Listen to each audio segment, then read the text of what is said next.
Head coach of the Houston Oilers. Houston, by the way, won the toss, and they will be receiving, so Jack Pardee and the run and shoot will start it all off, and Bobby Ross will have his run and shoot defense. And that means that you're only going to see one linebacker, and that'll be Junior Seau, and you're going to see a host of defensive backs. And I said it was a gorgeous afternoon. Well, just how gorgeous is it? 71 degrees, the humidity at 66%, a little high on the humidity. Wind is just kind of clearing everything out, and the forecast is for even more. Charlie, last week against the Denver Broncos, the game that you and I broadcast, the Chargers really looked flat at the beginning. You can blame that on the home field advantage of the Broncos or the altitude or whatever else, but clearly it's a different day here in Jack Murphy Stadium. The crowd is fired up, introduced a lot of the old alumni. They're set today to put Charlie Joiner and Down Sampson to their Hall of Fame. Just a really big day for the Chargers here in Jack Murphy. And John Carney is kicking it off. And will he Drury or will it be Pat Coleman? Pat Coleman on the return, and he's out near the 20-yard line. Look at the offensive set for the Houston Oilers. Donnelly, Munchak, Matthews, Dawson, and Williams. That is the offensive line. Excuse me, Norgard is starting at left guard. Munchak has a knee problem. He will be suited, will be on the sideline, could play. But right now, Norgard gets the call. Warren Moon, of course, will lead the run and shoot with White Jeffries, Slaughter Duncan, and Ernest Gibbons.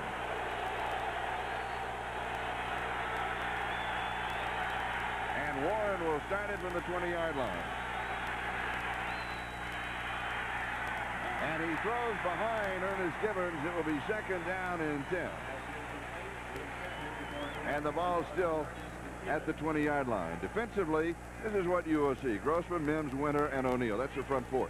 You're only going to see, as I mentioned, one linebacker, and that will be Junior Seau. Everybody else is in the secondary. 4 corners and 2 free safeties. Well, clearly, that's one of the things that the Houston Oilers can do to a defense. Is a lot of cases you take some of your best players off the field because they're not people that are integral to the pass defense. And here is Lorenzo White, and he is going to get a yard, and that is it. Blaze Winter and Leslie O'Neill were there. Leslie with the football right now. Still belongs to the Oilers. Clearly, this is one of the things that was lacking last week for the San Diego Chargers. We were used to watching Junior Seau do backflips and scream, people firing one another up and hitting each other on the helmet. They didn't have that last week. Certainly they have in the first 2 plays. And one of the Chargers told you, we are a team that has to have enthusiasm. Stan Brock, the offensive tackle, 14-year veteran who played for the New Orleans Saints, says the Chargers, frankly, are just not good enough to show up. They have to play their best ball week in and week out. Third down and 9.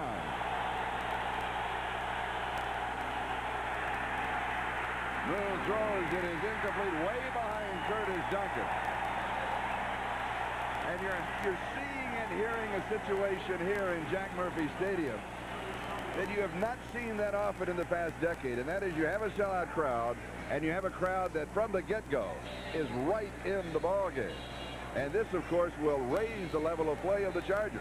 Well, let's not forget something else, Charlie. The Chargers are a very young team. First of all, that 46.9-yard average was an AFC record that Montgomery set last year. Which, when you think of people like Gerald Wilson, Ray Guy in the history, that's quite an accomplishment. Good kick. Oh. And here is Darian Gordon from the 26, bobbles it, picks it up, and he is dropped at the 26-yard line. So there will be no return after a 54-yard kick by Greg Montgomery, and Blaine Bishop, the rookie from Ball State, was down for the Houston Oilers. Just to follow that up, Charlie, San Diego is a team that's either the 3rd or 4th youngest in the league. Even though they had their 11-5 record last year, they really did it a lot on instinct. This is not a veteran ball club, and so as a result, in a lot of cases, younger teams need that emotion to spur them on from week to week. The Chargers huddling at the sideline now, coming out. They will not huddle. They will run their first play with Moten, Zandowski, Hall, Picozo, and Brock as the offensive line, and we'll set the rest of it in just a moment. There's a quick look at it, but they're set to go. First down, their own 26-yard line. Humphries, of course, is the quarterback, and he gives to Marion Buck. And Marion's going to pick up a couple of yards on the play, and that's going to be it. Wilbur Marshall, the leader of the defense for the Oilers, was there. 2 yards on the carry. And we'd like to welcome those of you who have been watching the Seattle-New England game. Here at San Diego, we are just underway, and we have no score between the Houston Oilers and the San Diego Chargers. As you can see, not quite 2 minutes into the ball game, Seattle defeating New England by a score of 17-14. Humphreys back to throw, wants to go deep underneath the coverage, and he underthrows his intended receiver, and that is Nate Lewis. And Nate, of course, in Denver was truly mile high with a career day of 10 receptions and 119 yards last week. And wide open. I know that Humphreys wants this one back. Look at the deep in route there by Nate Lewis, wide open, frustrated by the fact that Humphreys, for whatever reason, was short on the throw. Interesting, because in Denver he was long on most of his throws. He was leading them by a little bit. Well, again, let's be fair to him. He's still getting over some shoulder problems, and last week he said he was about 85 to 90%. You'd think that this week he'd be even more improved. Close to 100. And Mr. Third Down, Ronnie Harmon, is in the offensive set. We have flags on the play. And the pass is intercepted down the sideline by, that is Chris Dishman. But the flags were flying. Did the whistle sound before the play got off? It may have. Anthony Miller was the intended receiver. Well, if Humphreys gets a free play, I'm sure he's glad, because that was a tremendous play by Dishman. Excellent anticipation to pick that ball off. Ed Hockley is the referee. Offsides on the defense. Several members of the defense team. 5-yard penalty. Repeat third down. A false start on the defense. Charlie, Chris Dishman 2 years ago actually had a stretch of games where he had 6 straight games with a turnover. That's unbelievable for a defensive back, whether it was an interception or a fumble return. Right there, terrific anticipation. He had the reputation for being a bad guy a couple of years ago when he was under Jerry Glanville, but he put that behind him and became a Pro Bowl cornerback, arguably the best defensive back on their club. Third down and 3. And the pass is complete to Anthony Miller for the first down. 17 yards and the first down. And so the Chargers with a reprieve due to the penalty. Otherwise, the Oilers have the football. This goes to show that you don't necessarily have to be a 4-5 sprinter, be nimble. Look at him floating to his left, and he shows the gun right there on the short corner route to Anthony Miller. Finds the seam in the zone between the corner and the strong safety. Big third down conversion for the Chargers. And mark the ball at the 50-yard line. We have no score. 12:44 and counting in the first period. The Oilers 3 and out. They punted. The Chargers on the move. And here's Marion Buck. He's going to pick up close to 5 yards as we pick up the call from New York. And here's Jim Lampley. Charlie, take a look at the climax in Foxborough. Patriots trying to come from 17 down to overhaul the Seahawks. Scott Sisson's 54-yard last-second field goal hits the crossbar. Can Parcells get any unluckier early? No. Seattle wins it 17-14. Charlie and Todd. As you see here, between Houston and San Diego, no score. And it is second down and 5. And here's Marion Buck. He's going to get maybe a yard. That's going to be about it. He did not have a big game last week. 8 carries and only 4 yards for Marion. And here he has 8 yards in 3 carries, and now let's look at the Houston Oilers. 2 big additions here. Lee Williams and Wilber Marshall, both all-pro players, have been out the last couple of weeks with injuries. Buddy Ryan has said with the addition of both Williams and Marshall, this could be one of the 2 or 3 best defenses in the league. And there is the secondary led by, as you say, Chris Dishman. Third down and 4. Humphreys to throw. Has pressure. Has a man, and it is incomplete to Nate Lewis. That was catchable. Very catchable, and you got to figure that what Humphreys did, which was impressive, he avoids the rush of Lee Williams, who's right in his face, throws off his back foot, throws a little bit of a soft ball. Take a look at Humphreys here. Lee Williams, number 97, is going to come up and be right in his face, throws off the back foot. That was actually a terrific throw. Watch at the other end. Lewis has too much time to measure it. Comes back for it. Yeah, it's a difficult catch, but I think even Nate Lewis would say he's going to come up with that one. And Kent Sullivan will be kicking. He's replacing John Kidd, who's out with a back sprain. He's going for the corner. He hangs it up. And Drury will move under it at the 9-yard line with the fair catch. So a good effort of 36 yards by Kent Sullivan. We've got a timeout. We'll be back. more maligned gentleman in the National Football League is this man right here, and for whatever reason, I don't understand, because everywhere he has been a winner. Coach of the Year in all 4 of these leagues, the World Football League, the National Football League, the USFL, and the NCAA with the University of Houston, he was a Coach of the Year. Notice here, only with the Bears did he have a losing record. And the whole idea is, yeah, that's all well and good to talk about Buddy Ryan coming in to take his place, but this is his man. The guy wins wherever he goes. What more do you have to do? And he's wearing a headset. But it's Tate McNamara. It's plugged into an FM station. I don't believe that. I don't believe that. First down Oilers from their own 10-yard line. Moon to throw. He is 0 for 2. Pump fake, rolls right. He's just going to head for the sideline, get about 5 and out. He's going to go out about the 16-yard line, where it will be second down. Stanley Richard was chasing him. Did you notice who went up for the Chargers as if to block the shot when he did the pump fake on the left side? That was a foolish move there, because that was the reason he was able to pull it down and win, and nearly get the first down. And a chance to take a look at the 10-minute ticker and the finals in the early ball games played this afternoon in the National Football League. Here we have no score, 10:48 and counting. We're in the first quarter. And the Houston Oilers, their second offensive possession, and they have a 2nd and 4.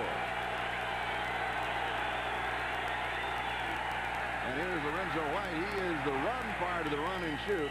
And the Oilers, to a man, told us that they have to get the run back in the ballgame. Stanley Richard with the tackle. Well, people forget that Lorenzo White was arguably the biggest part of the offense last year. Certainly they talk about Warren Moon and the Fab Four and whatever else. But this is a man that had over 1,200 yards rushing.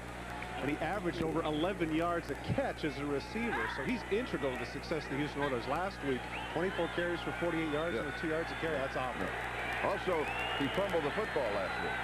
And that is first time in 2 years. That's amazing. That really is. 422 touches, rushing and receiving before he fumbled. This pass is complete to Curtis Duncan. Duncan with a nice move up the sideline and out. 13 yards on the play. One of the things that Night Train Lane always taught was look at the stomach. The waist can't go anywhere. This is a rookie mistake on the part of Gordon. He'll look at the head of Duncan. Just a hook route. Now watch where he's looking. He looks up top, little shake with the hips. He's gone. Number 21 is looking at his head, and that's the mistake enabling Duncan to get the extra yardage. Look at the stomach. Is it the belt buckle? Belt buckle. There you go. Okay. You're right. Belt buckle. I mean, if he was an older player, you could look at the stomach. I mean, these are all flat bellies. First down, 40-yard line. Here comes the blitz. It's picked up. Junior Seau was blitzing. Oilers picked it up. Pass complete to Duncan. Back-to-back first down. Gain of 12. Gordon with the tackle. The discipline of the receivers for the Houston Oilers is crucial. Curtis Duncan sees two people come on the rush on the blitz, and he just hooks up quickly. Look at that. A mere 3 steps. Moon looks over. Duncan on the hook route again. That's what they call blitz protection. The receivers have to see what's going on inside to run those routes.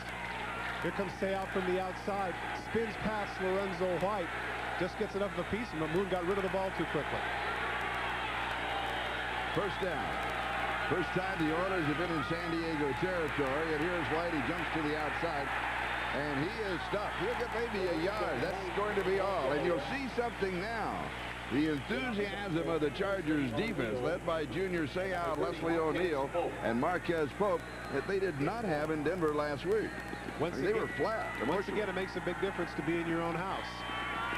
And you come back to a sellout crowd with the noise factor there involved right from the beginning of the ballgame. This is, Charlie, we also forget that this is a test for Houston as well. You know, the friendly confines of the House of Pain. Very different to be outdoors and on grass. Over the last couple of years, though, the Oilers have improved on the road, but they're a notoriously bad road team. Good protection, knocked away at the line of scrimmage. And it was Blaze Winter that got a piece of it.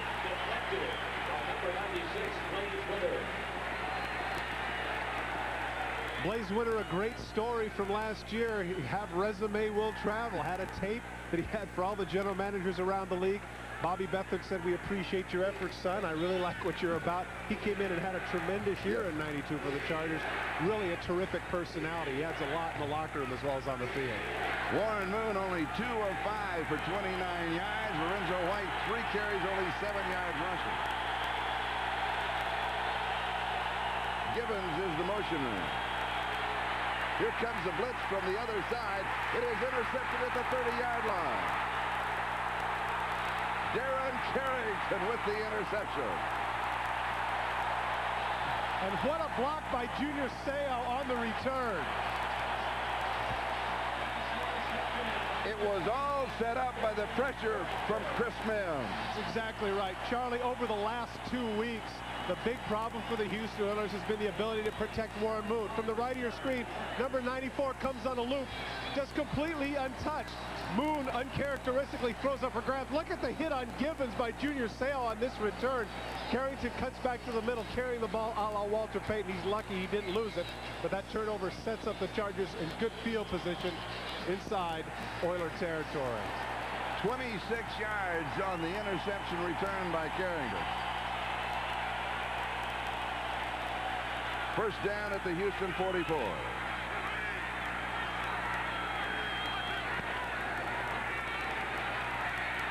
Humphries rolls out, throws back over the middle, passes complete to Sean Jefferson. That is only his second reception of the season. He picks up 16. He is the former Houston Oilers, of course, involved in the Lee Williams trade. He had a terrible game last week. I was just about to say that, Charlie. You're right. Dropped 2 touchdown passes against the Denver Broncos. He really needed to get one early in the game to get some confidence. Humphries rolls to his right, finds Jefferson. He pays the price a la Marcus Robertson, but he hangs on to the ball for the first down. These are his receptions by year, 12-29. Well, in 1993, you can now put the number 2.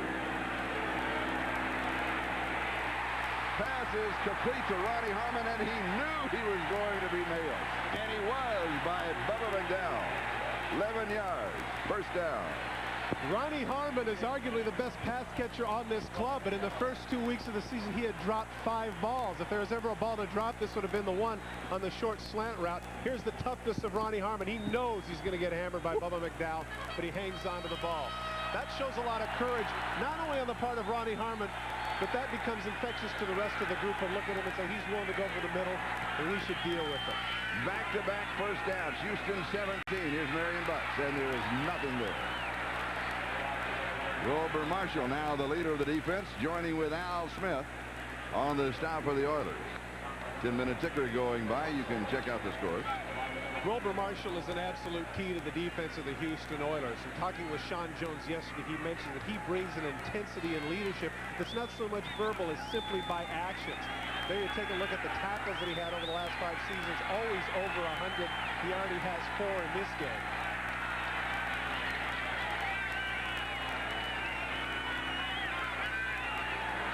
Butts is 7 yards deep. There's a play action fake. Humphries rolls, looks back. Everybody's covered. He throws it away. Excellent defense by the Houston Oilers. There was nobody open in the secondary. That really was good coverage, Charlie, because that's a play that they had yet to use. The counter boot play, misdirection. Inevitably, you can find somebody loose, whether it's the back underneath of the tight end. Buddy Ryan, needless to say, had that one scouted out. Johnny Barnes comes in. Nate Lewis comes in. Sean Jefferson comes in. Ronnie Harmon comes in, and you expect San Diego to throw on 3rd down and 8. Pretty impressive resume, as you saw, by Buddy Ryan. Well-prepared defense. And they are hitting. Here comes a blitz, and it's thrown up for grabs. It'll be a jump ball. It's incomplete. Anthony Miller went up for it, and Chris Dishman went up for it, and it is incomplete. But boy, Humphries under all kinds of pressure. Michael Barrow comes on what's called the Bullets blitz from the middle. Watch number 51 from the right of your screen. There's absolutely nobody there. He comes untouched. He throws it up for grabs. Chris Dishman actually makes a good adjustment. Look, he's beat on the play by Anthony Miller, but because it was a lob ball, he was able to run back, get up with the jump ball, strip the ball away from Miller. Good defensive hold on a part of the Chargers inside the 20-yard line. And for John Carney, a 34-yard field goal attempt. And this is to be number 24 in a row. And it is out to the right, but it cuts back in. A little bit of a hook on it. It is good. Chargers have the lead, 3-0. BC is brought to you by Mazda. Mazda, it just feels right. By new Edge Aftershave. Ultimate comfort. That's the edge. By Burger King, where you can always get it your way, right away. I love this place. And by MetLife. Get Met. It pays. Welcome back to San Diego. John Carney is kicking off. And Pat Coleman at the goal line. He had to return it. He was in a kind of a no man's land. He'll be stopped at the 14-yard line. So the Houston Oilers will be going on offense. But right now we're going to step aside. San Diego leads.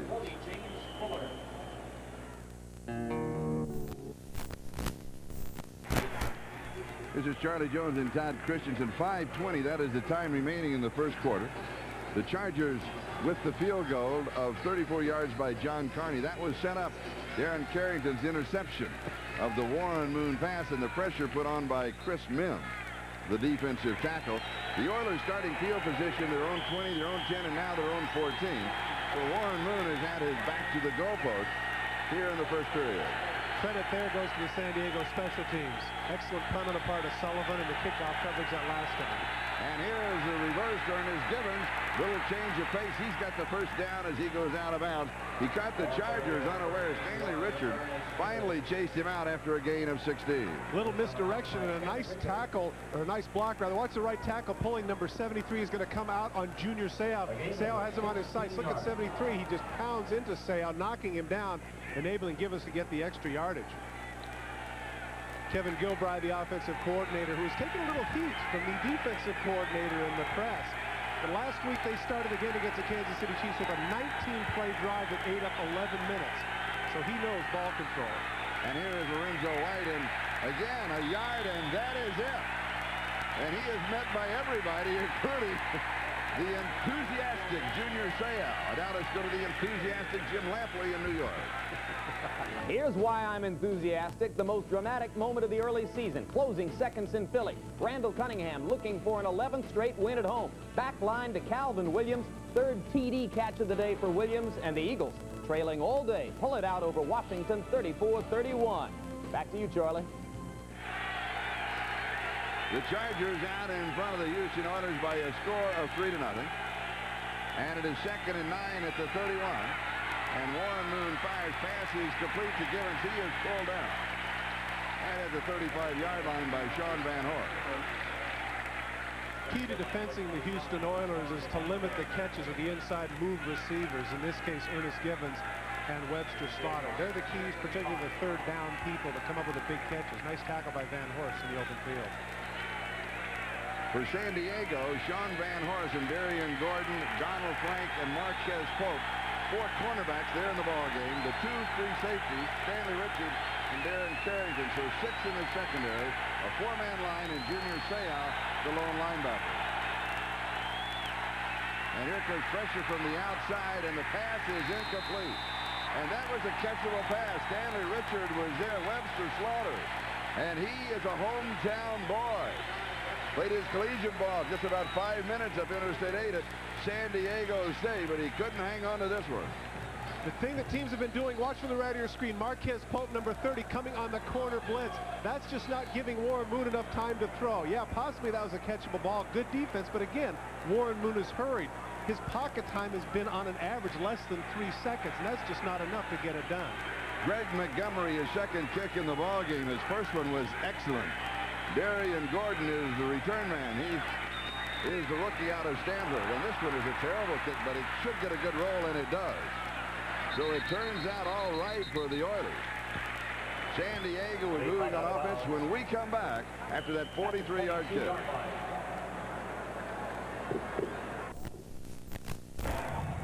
.327, that is the time remaining here in the first quarter. And San Diego has a 3-0 lead over the Houston Oilers. And they have the football at their own 22-yard line. And Marion Butts gets the call. The San Diego Chargers would truly like, in football vernacular, to establish the run. And they haven't been able to do that. No, they haven't. And it's an interesting point, Charlie, that over the last 3 years, they have really rushed the heck out of the football. Marion Butts, a 2-time Pro Bowl selection, second only to Buffalo in the National Football League over the last 3 years in rushing. Butts, 5 carries, only 13 yards. You're absolutely right. I mean, it's cliche to say establish the run, but I think for San Diego, it's crucial. That's the way the offense is set up. Humphreys to throw. That's good protection now. He waited waited too long. He had protection long enough, but the Oilers secondary simply covered everybody. And speaking of covering everybody, let's go to Jim Lampley for an update. Early touchdown in the Coliseum for the Los Angeles Raiders. Don't be fooled by the motion. Horton's just a blocker here. It's the backup tight end, Andrew Glover, on the back line. Hostetler still clicking for the Raiders. They lead Cleveland 7-0 in the first. Charlie. And here we just had a loss of 10 on the sack, and it is 3rd down and 17 for the San Diego Chargers. And that means that Ronnie Harmon is into the offensive set. Humphries rolls out, throws, and the pass is incomplete.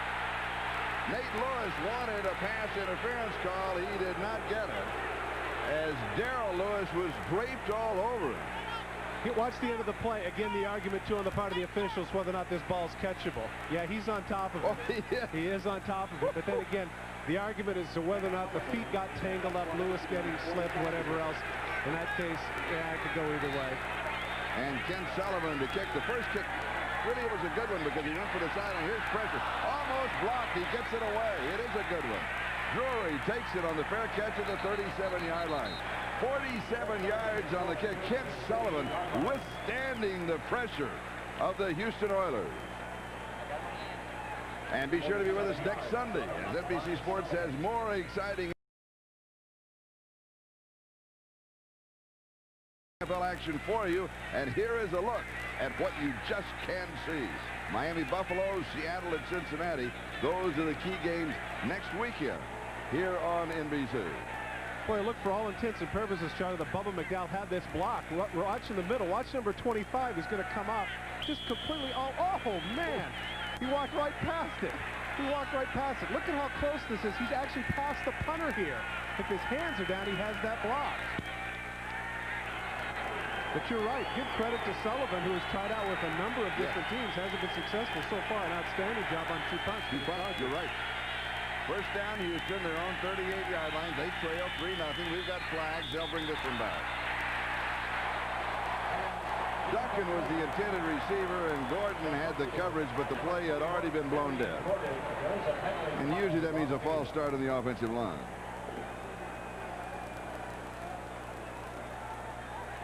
False start by the offense, number 77, prior to the snap.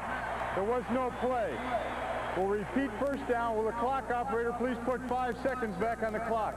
Kevin Donnelly, Charlie, is replacing Don Maggs, who fled, via free agency for the Denver Broncos. Thank you. They made a great effort in the draft. In fact, they moved up to get Brad Hopkins as their #1 pick to play left tackle, but Jack Pardee told us that he's not quite ready. Donnelly has his hands full today for a lot of reasons, not simply the fact that he's playing a difficult position, but he's going against Leslie O'Neal, the AFC leader in sacks in 1992 with 17. 1st and 15. Warren Moon has completed only 3 of 8 for 33 yards. Has an interception. And this one is complete on the far side.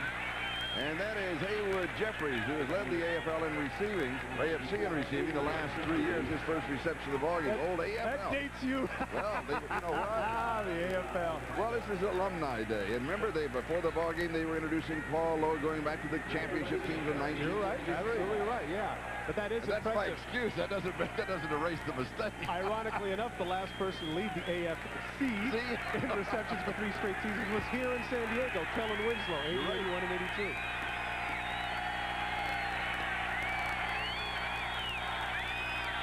Second down. This one is drilled over the middle. Warren Moon now on target. He finds Jeffries again, 15 yards, and it'll be a first down. And the coverage, Charlie, was by Donald Frank, and I asked Warren Moon, I said, is there anybody that you think you might pick on? And he says, well, 27 has had his struggles. Last week against the Broncos, he got beat a couple of times deep. We might look for him, and that's exactly what's happened here on these last 2 plays. Jeffries on the in route, Frank trailing behind, makes the tackle, but not before Jeffries comes up with the first. San Diego, 39-yard line, first down. 1 minute time remaining. We're in the first quarter. Givens is in motion. Bobble on the handoff, a dribble. Ball is loose, a scramble for it. Chargers have it. Second turnover of the ball game. And it was Darren Cherryton. He had the interception, and now he has the fumble recovery. Here's what I think should happen in this position as a former player. The minute you drop the ball, take a look. As soon as he drops the ball here, if you can, kick the thing. Just push it out of bounds if you can. Don't try and recover it. Just kick the thing. Get rid of it. You take the 5-yard penalty, but you don't take the loss of turning the ball over to the other team. Clearly, he couldn't get the handle. Just knock the thing out of bounds. Get rid of it. Take the 5 yards, take your loss, and come back again. Instead, in trying to attempt to pick the ball up, it's a turnover for the Chargers. And Webster Slaughter simply could not handle it. And another thing ironic about this, Charlie, is that talking to Warren Moon yesterday, we asked who is the best hands of the receivers. Yes. Number 89, Webster Slaughter. San Diego first down, their own 48. Humphries wants to go deep. He airs this one out to Lewis. Can he get there? No. He overthrows Nate Lewis by about 3 yards. Sean Jones was in his face again. Sean with the sack earlier on Humphries. Take a look. Here comes Sean Jones from the bottom of your screen. He comes underneath on the loop. There he is, 96, right in his face. But Humphries thought he might have laid that one in just a little bit long to Lewis. Remember last week, though, when we talked with Stan Humphries, we said, who is the other wide receiver besides Anthony Miller? Do you have one yet? He said, we do. His name is Nate Lloyd. Yeah, 11 catches over 100 yards certainly proved that. And he's going to him here and going to him often. Rolls out. Here's the delayed pressure. He goes deep again. And this is incomplete. Anthony Miller running into the defensive back, and that was Dishman. Dishman simply had position on him, and Anthony couldn't get past him. And what Dishman did is shows the savvy of a defensive back. He knows that Anthony Miller is smarter than he is, or faster rather. Take a look what he does right here. He cuts him off and then looks back for the ball. There's no way that the official can call interference. He knows that Miller is faster than he is. He is heads up smart. And look at what he's trying to do here. He's trying to incite the crowd. He has had an excellent No, he figures there's some Oiler fans here. He wants them to start cheering for him. Is that what it is? Okay. Dan Humphries, 5 consecutive incomplete passes. Excellent coverage there on the part of Dishman. Timeout, San Diego. That's their first team timeout. And with So 34 seconds left to go in the first quarter, San Diego takes a timeout. I am amazed by that. Humphries was very angry with what he had on the field. They didn't have what he wanted out there, and that's what they're talking about right now. It is 3rd down and 10. It's still a very costly timeout. Well, especially early in the game, give credit again to the Houston defense. You get the turnover in Houston's territory. You want to strike right away and get something going, and that's exactly what they've tried to do with 2 long passes, but Houston's met the test. And there is Buddy Ryan.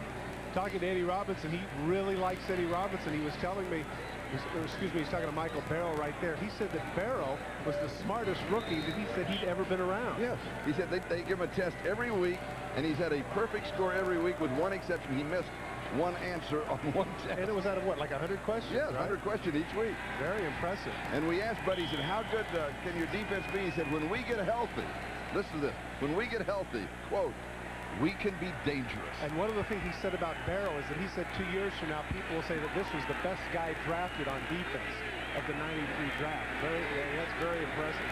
3rd down and 10. Here is pressure right up the middle. A flag is down. Anthony Miller on this side of the field. And he may get the pass interference call. Well, what Darrell Lewis did there is, I don't know if it's going to be interference or did he chuck him illegally. Was the ball in the air? That would be the big argument. Flag dropped around the 28-yard line. And that's what the discussion's going with 28 seconds left to go in the first quarter.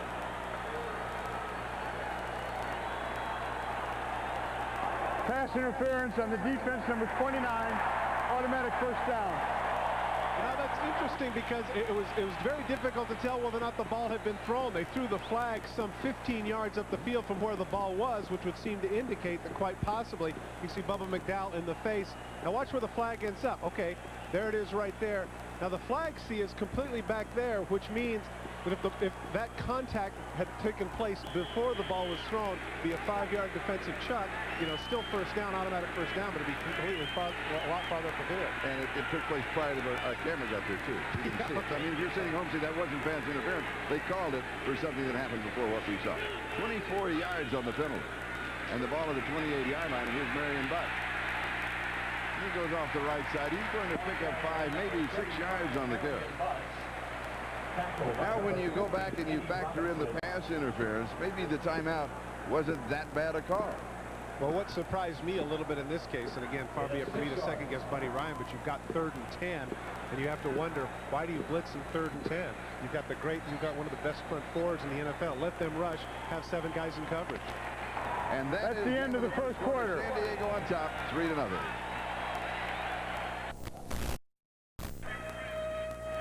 While we were away, here's the conversation on the field. Dishman and Lewis are pleading their case with the official, saying, wait a minute, you got to let us use our hands a little bit. You got all these 4-3 guys running all over the field. You got to give us some help. And I think they were right on the call.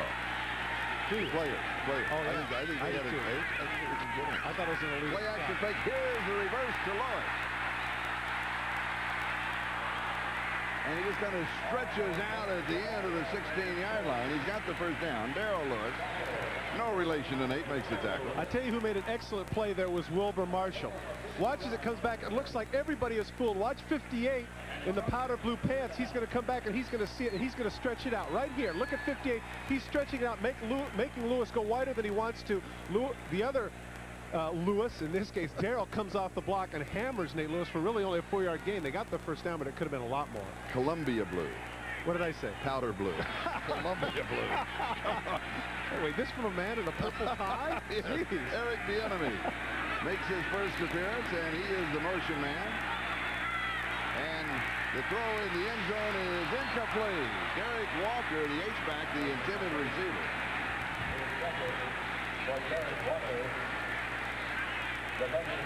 One of the second down. The versatility of Wilber Marshall is in place here. You see him making tackles, interceptions. Here he has the tight end, in this case Walker, man for man on a post route. Look at him running stride for stride. He looks back. The throw is there. He gets some help from the safety who bats it down, but that's excellent coverage on the part of Wilber Marshall.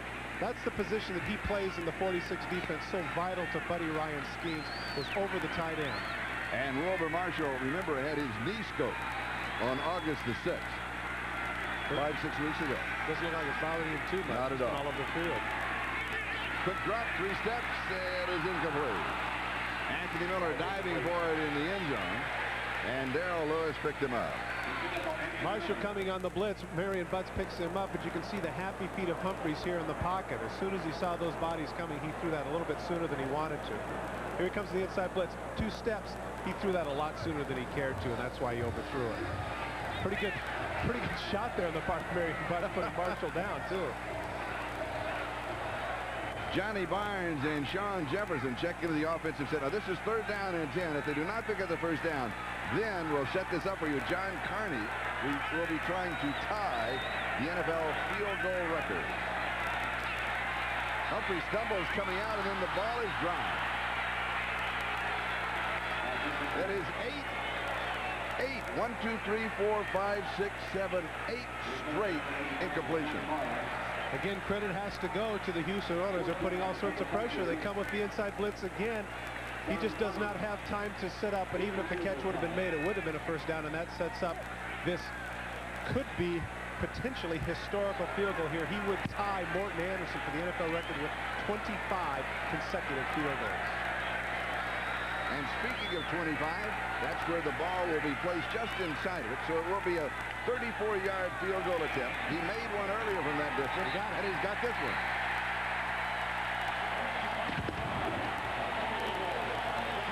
$25 in a row. We'll be back in a moment. Is brought to you by Domino's. Call Domino's Pizza now, and you'll be enjoying our new crunchy thin crust pizza during halftime.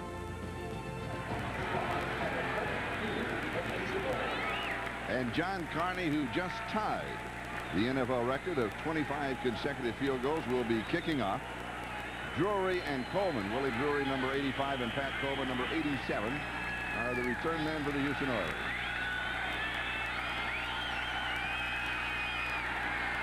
And he nails this one.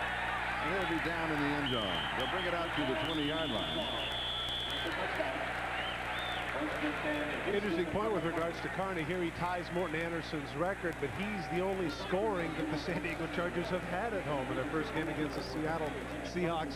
A game they won 18-10. All 18 points were via the 6 field goals that he had, now 2 here.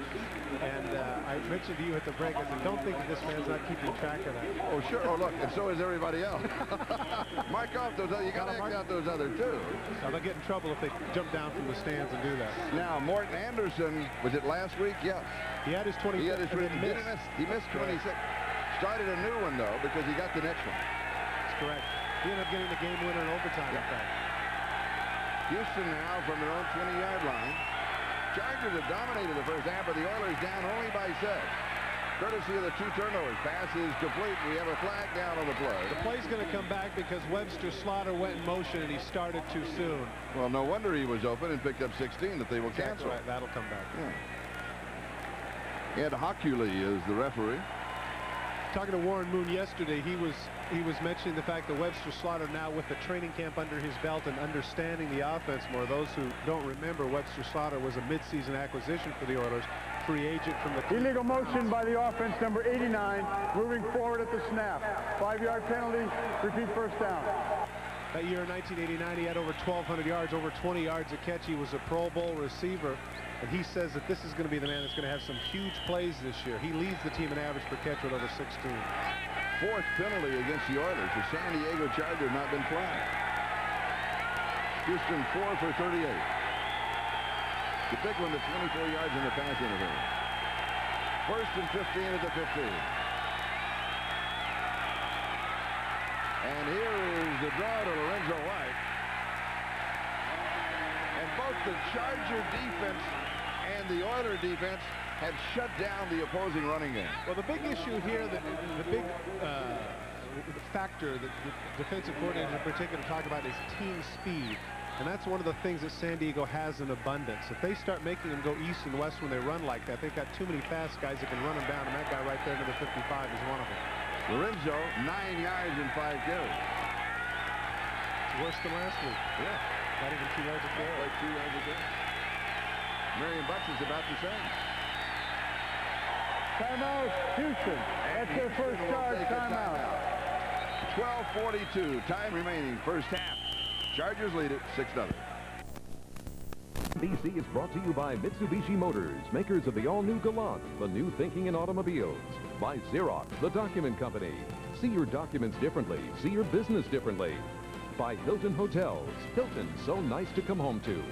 And by Allied Signals Autolite Spark Plugs, guaranteed for 2 years no matter how far you go.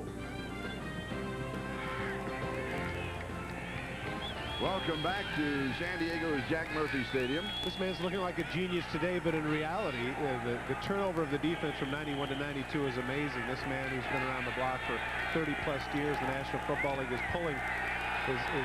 picking all the right spots here. So far, the Chargers have really stifled the run and shoot. Leonard Harris has replaced Curtis Duncan as one of the wideouts for the Houston Oilers. Moon has pressure, and they're going to rule it incomplete. Junior Seau helping the officials out, of course. Darian Gordon was there, and Lorenzo White. And you know why he got his name. He has all that white stuff on his Columbia blue pants. Well, again, second up. Again, third and 15, every time he comes up with the ball, it's a 4-yard gain. It just goes to show that Warren Moon, again, is not getting the requisite time. Fred Forrest. Both quarterbacks are really under a lot of pressure. Well, I was going to say, too, last week, Charlie, the San Diego Chargers secondary played poorly. Did not play well at all. And in this game, they're playing a lot better. Yeah, the Moon was going to be black and blue. Yeah. We asked Warren about that because, you know, we had heard that his ribs were hurting and he's been taking a beating the first couple of volumes. Warren said, no, not anything more than the usual. Did you expect to feel this way? Good protection this time, but it's intercepted.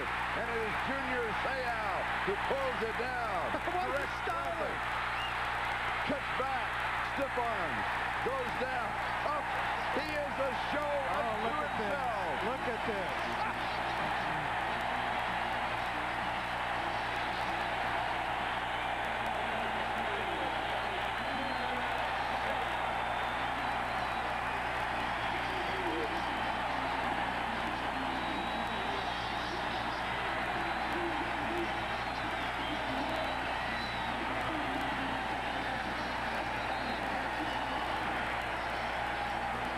An igniter and instigator, Junior Seau has this crowd on its feet, but what a great athletic play. Watch 55 in the middle of your screen show you some vertical leap. 4.5 in the 40, 450-pound bench press. It looks like about a 30-plus vertical leap, and look at him styling right there. Check me out, check me out. Cuts back to the middle, and maybe if it doesn't style quite so much, as Ernest Gibbons puts him to the ground, he might have scored. And the ball carrier is Natron Means, his first appearance in the ball game. First down and goal to go from the 9-yard line, and there's absolutely nothing there. Lee Williams, the former Charger, now he had his knee scoped on August the 25th. He's back for his first regular season action. He makes the play. You know, he's not showing off. That's simply the personality of Junior Seau. I don't think it really upsets anybody because that's just Junior. In this last week, Pro Football Weekly had an article on him as the most intense man in professional football, and after that, who's going to argue? Second down and goal to go. Humphreys to throw, has all the time in the world, and he has to throw it away. Again, the secondary of the Houston Oilers, simply outstanding. They took everything away. I think that Houston arguably is playing the best defense of the first 3 games. I know they shut out Kansas City last week, but that was minus Joe Montana. The combination of the crowd, the terrible field position, as poorly as Warren Moon is playing, the defense for the Houston Oilers is playing some outstanding football. They're keeping him right in the ball game. I was going to say a major victory here if they force a field goal, but of course, if they force the field goal, we'll set it up. Third down, it would be. Right. Big record. 9 consecutive, 9 straight incompletions for Stan Humphreys. Third down and goal to go. Speaking of 9s, this is the 9-yard line. Drops this one off, and there's absolutely nothing there. Ronnie Harmon, he may end up losing a yard to the 10, but that sets up the possibility of an NFL record. And that's a great open field tackle on the part of Marcus Robertson. As dangerous as anybody in the open field coming out of the backfield is Ronnie Harmon, but you're absolutely right. This is Kearney's chance to make history. He is now tied with Morton Anderson, 25 consecutive field goals. This is to set the new record. And the crowd's on its feet. From 28 yards away.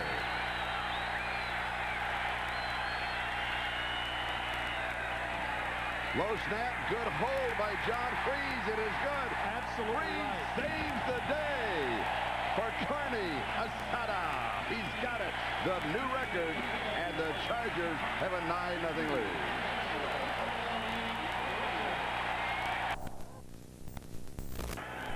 And the record-setting John Kearney kicking off for San Diego. And this will be down in the end zone for the touchback by Pat Coleman. Now officially it's 27 yards on the field goal. There's a reason. You made a good point on that. John Freeze makes the catch and gets it down. Sam Ano's snap is just a little bit short. You'll see this up close here. Look at it. It skips. Freeze with a good catch moves it forward in front of that yard stripe. So you're right. The record will be 27, but I think at this point Kearney could care less. He's the man. 27 yards, 26 consecutive field goals. That's the good news for San Diego. The bad news is the Chargers have yet this season to score a touchdown at home. Right, and also to further that good news, bad news concept, the bad news too is that Houston has played absolutely horribly, and they're only down by 9 points. Horribly on offense. Correct. 3 turnovers, 3 field goals by San Diego, but the Oilers' defense has truly been outstanding. And here is the pass to Webster Slaughter, and he goes out chased by Sean Van Horst, and he has 11 yards and a first down. Defensively, the Chargers have to watch for a letdown here because of the fact that after they get the emotion of the big turnover, get it inside the 10, and really the offense fails to capitalize. You got to figure here that the Chargers, you can see the body language standing around a little bit, have to guard against the fact that now Houston has played so poorly offensively, can now get a drive going. The Chargers have to stop this here or else the momentum can switch. Atlanta leading San Francisco in the 10-minute ticker. What about the Giants? They win today. That's 3 in a row. Their record is 3-0. Moon drops it off right side. Pass is complete to Lorenzo White. And he has about 8 yards. I read something that in one of the periodicals about George Young saying that John Elway was already the Giants MVP. And they asked him why, and he says because he afforded us Dan Reeves. And it's looking like a pretty brilliant move right now. Reeves has him undefeated, as you mentioned. And John Elway is playing exceptional football for the Denver Broncos. They will be at Kansas City tomorrow night in the Monday night game, and that should be an outstanding contest. Here's Jack Pardee. When we talked to him yesterday, he said, you know something? Losing is overrated. And I love it. And he is right. And here's Lorenzo White, and he'll pick up the first down as he goes to the 45, maybe the 47. It's interesting he'd say that, because I recall one time asking Dan Reeves, I said, tell me about the fun of football. He said, Todd, the fun of football is spelled W-I-N-N-I-N-G. He said, all that other stuff about moral victories and learning and waxing philosophical, he says, forget it. Warren Moon struggling a bit this afternoon. He has been intercepted twice. He set up a fumble on a missed handoff to Slaughter. He's completed only 6 of 14 for 78 yards. But the Oilers only down by 9. They're right in the middle of this thing. The pass is incomplete. He threw too soon. Slaughter, either he threw too soon or Slaughter looked too late, because they missed completely. But here's the byproduct of the pressure that they've been putting on Warren Moon. He doesn't feel like he can wait that extra second to let Slaughter get open. There he just guns it across, and as you say, Slaughter hasn't even looked, even though he was wide open. That's what getting pressure on Warren Moon early in the game does to him. Even a veteran quarterback like this, who will turn 37 in November, he has to be cognizant of the fact those people are beating down on him.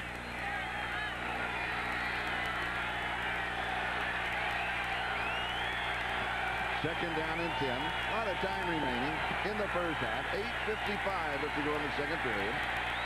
Moon stands in. Lots of time. Again, dumps it off. This time to Lorenzo White. He's going to come a yard, maybe 2 shy of the first down. But the Chargers secondary doing the same thing as the Oilers secondary. They're taking everything away from Warren. So he's got to drop it off to Lorenzo White out of the backfield. And one of the first times, Charlie, that Warren Moon had a lot of time to throw. He had about 6 seconds in the pocket. Up to this point, he's had less than 3. And as you mentioned, getting it to White, boy, he took a shot from Seau, and Kevin Gilbride has to be a little bit frustrated. Finally, he gets the time for Warren to see the field. Nobody's open. San Diego 46-yard line. That's the line of scrimmage. It's 3rd down and 2. Gibbons is in motion. And the pass is complete for the first down to Slaughter. And he'll go out around the 38-yard line of San Diego. Chased by Sean Van Horst. That was the out route that they began the drive with. Moon now starting to find a little bit of accuracy here in this drive. Completed, I believe, 5 passes up in this drive, 4 of 5. But that's only their what? That is their 8th first down. San Diego only has 5. San Diego with 3 field goals, all following turnovers. Houston, they have started as an average on their own at 19-yard line. And the Chargers have started on their own 49-yard line. That's the average, and that'll show you what the fumble recovery and the 2 interceptions will do for your offense. Here's a screen. Middle screen, and it was infiltrated by Rayleigh Johnson. Heads-up play on the part of Rayleigh Johnson in the spy category. As soon as he saw number 44 on the inside screen, he didn't move at all, forcing Warren to throw it away. Watch 99. He comes inside. Look at this. Now he sees 44 turn around, and he happens to be right there. Good job on the part of Johnson to be in the vicinity. We asked him, do you prefer Ray or do you prefer Rayleigh? And he said, as usual, I don't care. And he said, well, what does your mother call you? He said, well, my mother calls me Ray. Except when she's mad, and then she says, Rayleigh, you get in here. We said, okay, we'll call you Rayleigh. 2nd and 10. The pass is complete. It's a little on the low side, and Ernest Gibbons has to go down to make the play, and Sean Van Horst is there to cover him for the Chargers. Let me tell you what a fan I am of Ernest Gibbons. He has only missed 2 games due to injury. This is a man who's 5'9" and 172 pounds, and a number of times he's gone across the middle and just taken some unbelievable shots and continues to get up. He really impresses me with his courage. He, by the way, is the best friend, and put that in quotes, best friend of Sean Jefferson of the Chargers, who has been struggling. And they talk on the phone every day throughout the season. And he's really been encouraging to Sean. Not today, but the rest of the season. Pass is there. What a great throw. And it is Curtis Duncan, who sometimes is the other receiver of the 4. What a great throw. Look at the rib pads now that Curtis Duncan has on. If we can get back to a shot of number 80, he must have gone out with some sort of abdominal problem, because now he's padded up. Look, so you see the pads right there under the 8 and the 0. Look at this as he comes up the field. What a throw. Right between two defenders. Excellent job on the part of Warren Moon to lay that in there. And speaking of laying it in there, Curtis Duncan laid it out to pull it in. First down and goal to go. 5-yard line. Here is White. Cuts back. He's to the 2. Junior Seau with the tackle. It'll be second down and goal to go. And now do you stay on the ground here?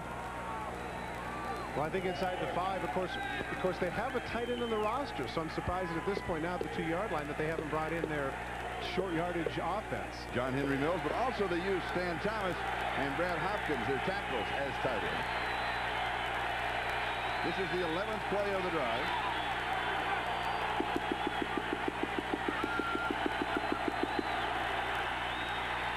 And the pass is complete for the touchdown to Webster Slaughter.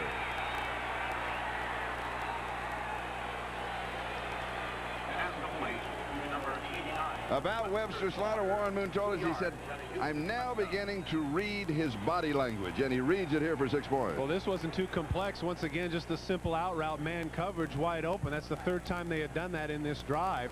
And Warren Moon much more accurate this time around. Cuts underneath. Nice job on the part of Leonard Harris to pick the man. Gets away with it. Touchdown Oilers. And now the extra point attempt by Al Del Greco to pull within 2 of San Diego with 5:31 left to go in the first half. Greg Montgomery will be holding. And it's right down the middle. So the score, the San Diego Chargers 9, the Houston Oilers 7. Back with a kickoff. Just over 5.5 left to go first half. And the Chargers lead by 2 as Al Del Greco will be kicking off.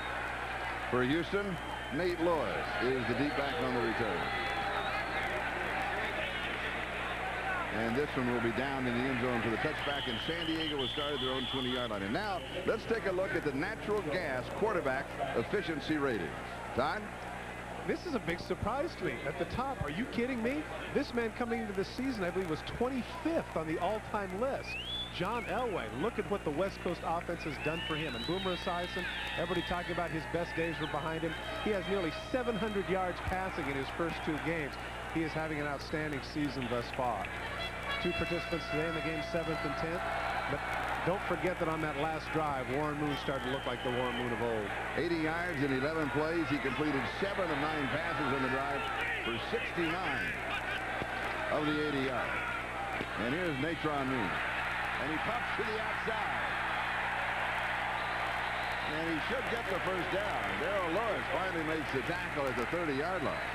One of the things that Bobby Beathard liked about Natron Means when they drafted him is even though at 5'10", 245, he has a power back, he does have some good feet in the open field. He showed some quickness there after running over the initial tackler, getting the first down.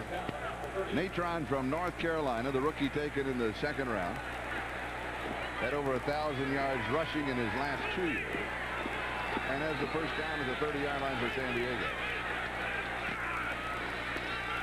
And here's Natron to the outside. And he has back-to-back first downs. 10 yards and now 11. Marcus Robertson with the tackle. The Chargers picked a good time to get a running game going. Charlie, I really think that one of the reasons the Oilers scored on that last drive is that the defense was tired. They need to get a break, and they need to take some time off the clock.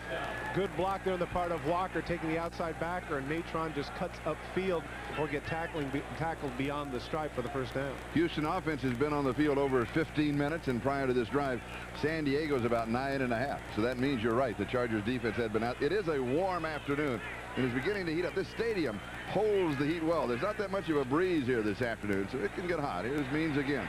This time he kind of slides through, and then he stretches out close to the 44-yard line. Darrell Lewis with the tackle.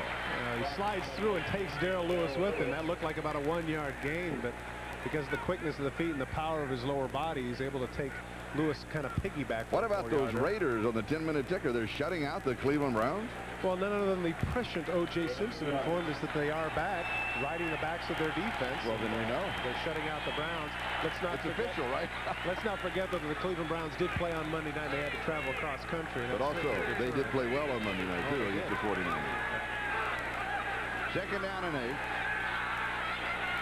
Humphries throws. It is intercepted. Down the sideline is Darrell Lewis. And he is going to score. And the Oilers have the lead.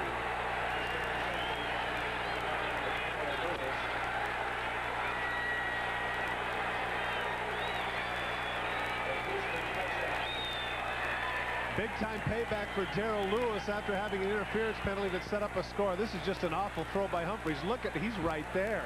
He's a good 4 yards in front of Nate Lewis. Humphries' depth perception or whatever from the pocket just did not enable him to see Lewis, and he's off to the races. He's off to a race of 48 yards for the touchdown for Darrell Lewis.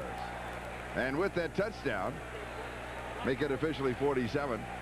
The Houston Oilers have the lead for the first time in the ballgame. Now out in front, 13-9. Al Del Greco will try to tack on one more point. And suddenly here in the second quarter, the Houston Oilers have taken command of the ballgame.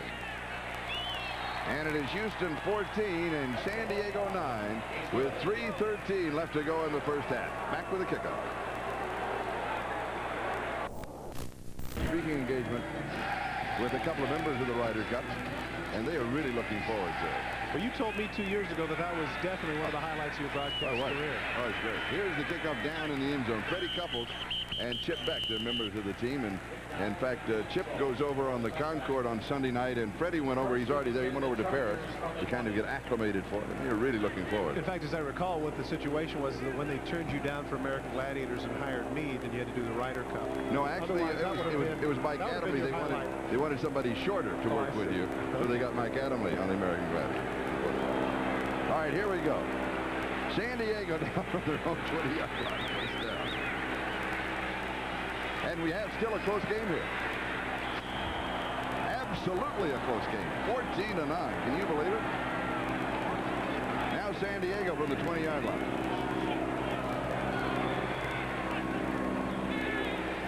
And Humphries comes out throwing. And he's got time. And he scrambles and he wants to drop it off. And then he just goes to the 25. But again, give credit to that Oilers secondary. They're taking everything away from it. Well, when we asked Buddy Ryan to contrast the Oiler defense with the 85 Bear defense, he said in the front seven, you know, they might have had a little bit better front four here at Houston. The linebackers were better, he felt, with the Chicago Bears. But he said here in the secondary, he likes the corners, Dishman and Lewis, because he said that the corners that he had in Chicago were, in effect, Richardson and Frazier converted safeties. So that enables him to do more things. And here is Natron Means again, but this time the Oilers are waiting for him. He's going to lose the yard. You can only go to that well so many times. And they're sitting to ambush Sean Jones and Wilbur Marshall. When we talked to Sean yesterday, you asked him about playing in the 46 defense. He says he plays more tackle than end. He doesn't like it as much as everybody else. No, even though he's 6'7" and 280, he doesn't like getting beat up inside because he's more comfortable with defensive end. And as we get down to the 2-minute warning, I too have to question the validity of that particular call running at this point. 2-minute warning given to both. That's the 2-minute warning. Domino's Pizza, the NFL Live halftime report with Mike Ditka and Jim Lampley. So stay with us at halftime, and there they are. And there's Mike with that wild and crazy tie. He's got it on again. He had that on last week when we saw that same shot. And they will have all the scores and highlights of all of the action in the NFL this afternoon. 3rd down and 5. Humphries, who has been rather dry, finally completes the pass and picks up the first down. He started out 3 of 5. And then he hit the dry spell. 1 completion in the next 11. And that one is good. He pays for this. Sean Jones catches him from the back right at the end of the throw. Ronnie Harmon, Wilbur Marshall has him man for man, and that's a mismatch. There's the hit right there at the end of the play, but Harmon able to escape from it. You can see right there at the end, Marshall is still dragging that knee a little bit. And to give you an idea of how those numbers have paid off, Houston has thrown for 129 yards. Humphries has thrown, as you see here, for 55. Gets a sidearm this one around the pressure. A good play. He goes to the H-back, Derek Walker. A nice ad-lib for 11 yards by Stan Humphries. Well, a good job on the part of Walker by seeing the blitz coming, and he knows that Humphrey doesn't have any time. Watch the right of your screen, coming completely untouched. He gets it out to Walker, where McDowell, it took him too long to get over in coverage, and that enables Walker to get the first down. At the San Diego 48-yard line, the 10-minute ticker with a little preview of what Jim Lampley and Mike Ditka will be updating at halftime on the Domino's Pizza NFL Live halftime report. Little play action fake, doesn't fool anybody. And the pass is incomplete. And that's Anthony Miller. What was wrong? I mean, he was wide open. Was he too wide open? Well, you said that he didn't fool anybody. He may not have been. Miller was wide open. He really was. Humphrey wishes he had that one back. Crossing pattern to the left of your screen. You're going to see 83 come across, and he's left alone. How can you leave Anthony Miller alone? He catches this ball. He has one man to mess with in the open field. He's certainly going to get into field goal range at least. Interesting we mentioned Anthony Miller. Nate Lewis, who had 11 catches last week against the Denver Broncos, has yet to catch a ball today. Second down and 10. Puck fake. Wants to go deep. And speaking of Nate Lewis, he runs into the defender. Is simply not there. Dishman cut him off at the pass. Again, good coverage on the part of Dishman. Had a little bit of a hook and go pattern on the part of Lewis, but Dishman didn't buy into it at all. Watch Dishman at the bottom of the screen. There's the hook. Now he goes, but Dishman doesn't buy it at all. And it will be third down and 10 back at the 48-yard line. That's William Fuller, the defensive end. He's hobbling just a bit. Humphreys now only 6 completions of 20 passes. What is that, 30%? And now 6 of 21. Johnny Barnes, the intended receiver, and Darrell Lewis had the coverage. He, of the interception and the touchdown, had put the Oilers on the board. Has enough time. He goes on what's called the turmoil route, blocking left, kind of a moving pocket. He's got the time. He sets his feet. Tough catch, threw that a little bit high for Barnes. Not a great first half for Humphreys. Turmoil route? Yeah, that's the terminology for when they roll left. They cut the defensive end and roll the lineman out to the left, buying a little extra time for him. Kent Sullivan with the catch. And the fair catch by Willie Drury of the Houston Oilers. 1:23. Time remaining as the pushing contest is now underway. 36 yards on the kick. And Houston with plenty of time. They have 2 timeouts remaining in the first half. And the Chargers have 2 timeouts remaining. Part of that fight you saw walking on the field, number 48, was John Henry Mills. That is the lone tight end on the Houston roster. That brings up actually an interesting point. He's utilized, of course, in short yardage situations, but the Houston Oilers, I asked Buddy Ryan the difficulty in practicing against, against their offense when they don't have any tight ends, and he said it's very difficult because they can't get used to that. And even though they put linebackers in that position, it's not the same thing. Not the same thing. And John Henry Mills, another reminder, Jim Lampley, Mike Ditka, scores and highlights of Domino Pizza NFL Live halftime report. That's 1 minute and 23 seconds away. Houston now from their own 16-yard line. Chargers show blitz and back out of it. And the give is to Lorenzo White.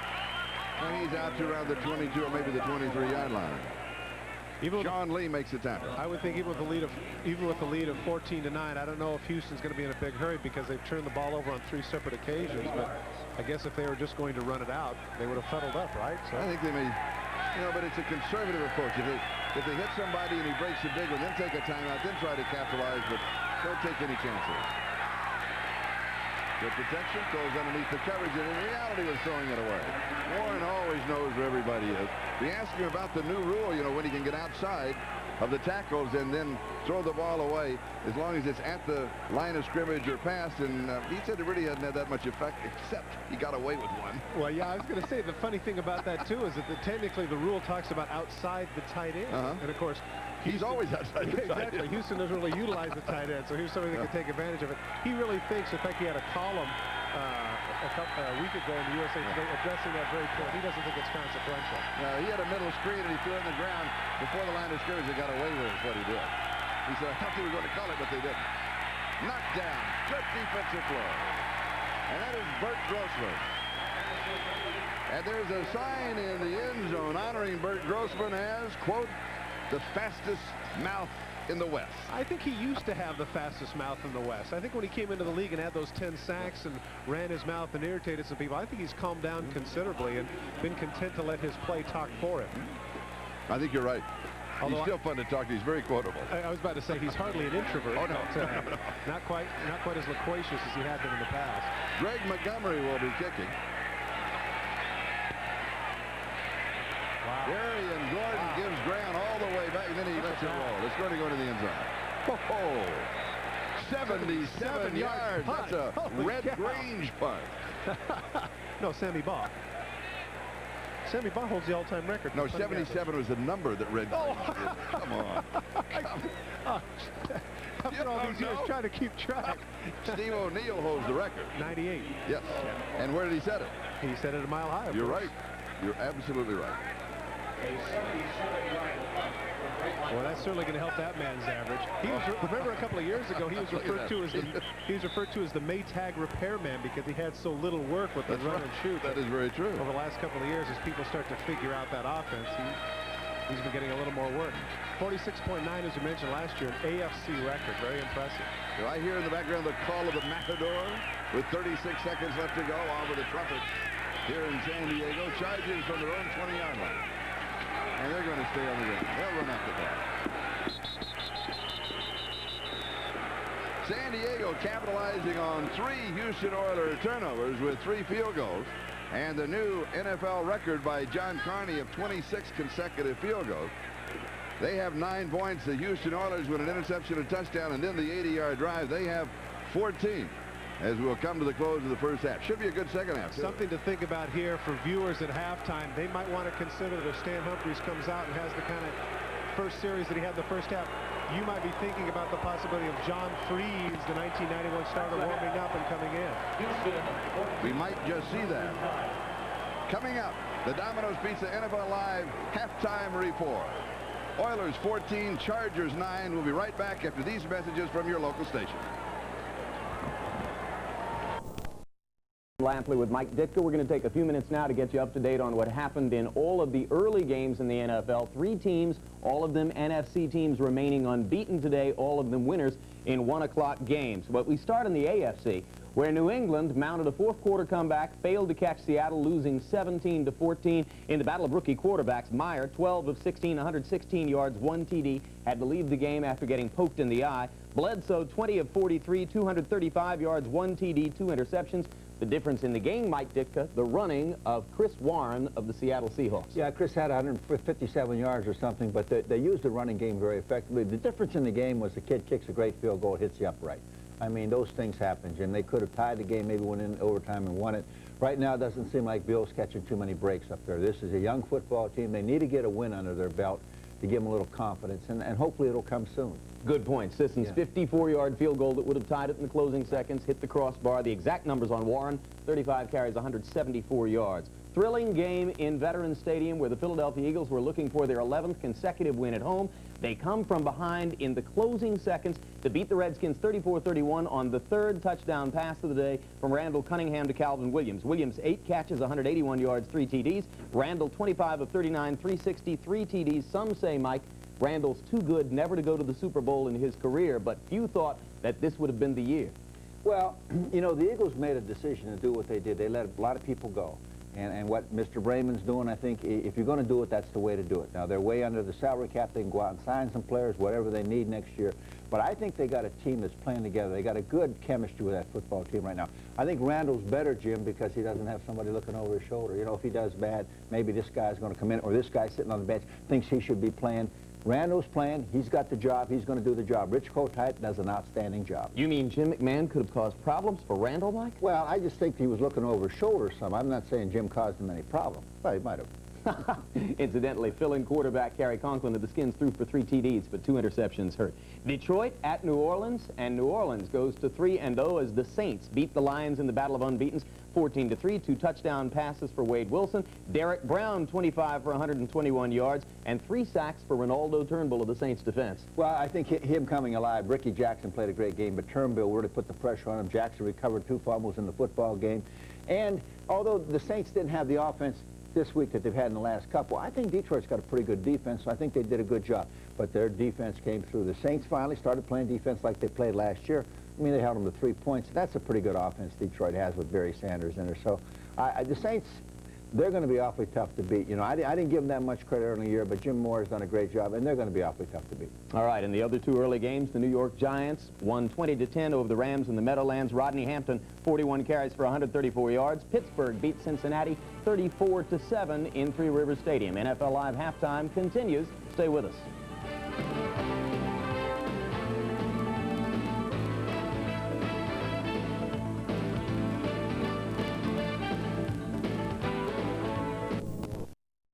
Second all-time to Fran Tarkenton.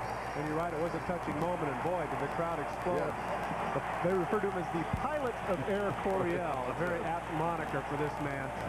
17 seasons in the National Football League, now a Hall of Fame quarterback. Chargers Hall of Fame. And also at halftime, the San Diego Chargers Hall of Fame, he was inducted along with his great receiver, Charlie Joyner. Charlie Joyner, 750 career catches. Somebody else who I think that more than likely is going to be enshrined in Canton when his time comes, maybe second or third ballot. I know that Dan Fouts wants him inducted. He always brings it up. All right, we're ready to start the second half, and here is the kickoff.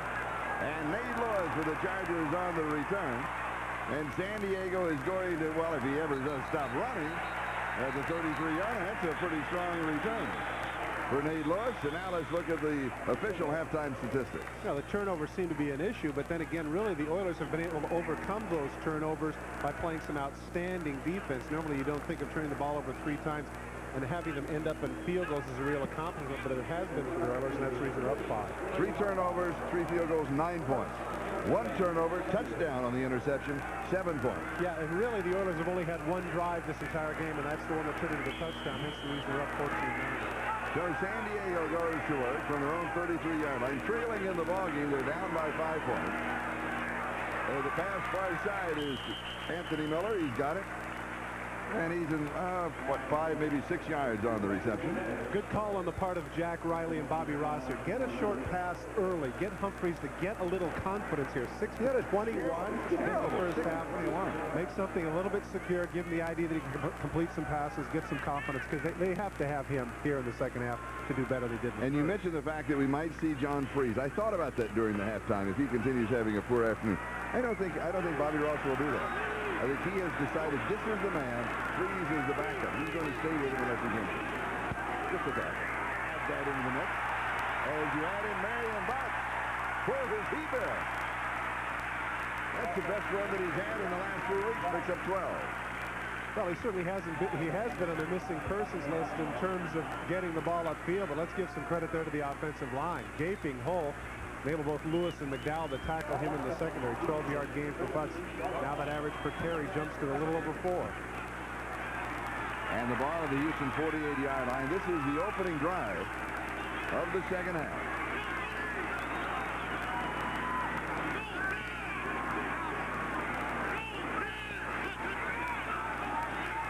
Two-step drop pass is incomplete. In and out of the arms of Anthony Miller. Did Wilbur Marshall get a piece of it? I don't think so. I think that's just one of those cases where he tried to catch it in his chest, hit the pads, and ricochet. Watch where the hands try to cradle the ball. Look where it hits him right in the numbers before his hands get up. Pow! Hits him right on the pad. His hands couldn't cradle the ball. And as we mentioned earlier, as bad a day as Humphreys is having, he can't afford those drops. He was looking downfield, though, wasn't he? Yeah, he wanted. It didn't look as if he was watching the ball all the way. That's what fast guys do. That's why I didn't drop that. Let's wait till it gets there. Then we'll decide where we're going. Here's the pressure. The blitz is coming. And the pass to Ronnie Harmon is incomplete. You saw the gesticulations on the part of Humphreys. Not very happy with Ronnie Harmon. He thought he was going to head over a little bit more. There he is. He's saying, come on, come on. Watch Ronnie Harmon at the end of this. Humphreys has a guy in his face blitzing. Come on, make a move. Move in there. You know you're going to get hit anyway. Look at the reaction. Come on, Ronnie. Part of that is frustration because he's not having a good day. That's true. I mean, you can't put it all on the receiver because Stan's simply not having a good day. But you could clearly tell by the body language of Harmon he wasn't where he was supposed to be. 7 of 24. The completion record. Stan Humphreys. Total 73 yards. Chip. Incomplete. Michael Barrow, the rookie from Miami, got a piece of it. Anthony Miller, the intended receiver. Kid looks good. Well, there was a man, you recall last year, Charlie, if you follow college football, inside backer for the Miami Hurricane, made some great plays. Once again, he gets up in the air, gets a piece of this. Otherwise, it would have been a completion. There's Miller wide open in the middle. So Kent Sullivan will be kicking. And Willie Drury is the return man. The catch. The catch is taken at the 11-yard line. So Kent Sullivan replacing the injured John Kidd, 37 yards on the kick. He's having a good afternoon. We'll be back. Brought to you by American Honda, who has been making quality cars in America for the past 10 years. By the American Express card. Don't leave home without it. By Head & Shoulders and Head & Shoulders 2-in-1, because great hair can't have flakes. And by Coors Light. The Silver Bullet is the right beer now.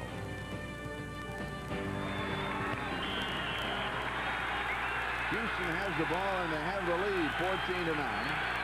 With just over 13 minutes left to go in the third, and the Oilers now from their own 12-yard line first down.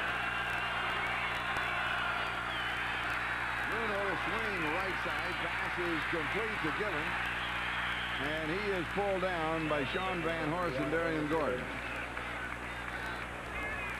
Houston Oilers are loaded with quality players. You can see nearly half of their roster either first or second round picks. Hence the reason why the expectations that we mentioned at the top of the broadcast.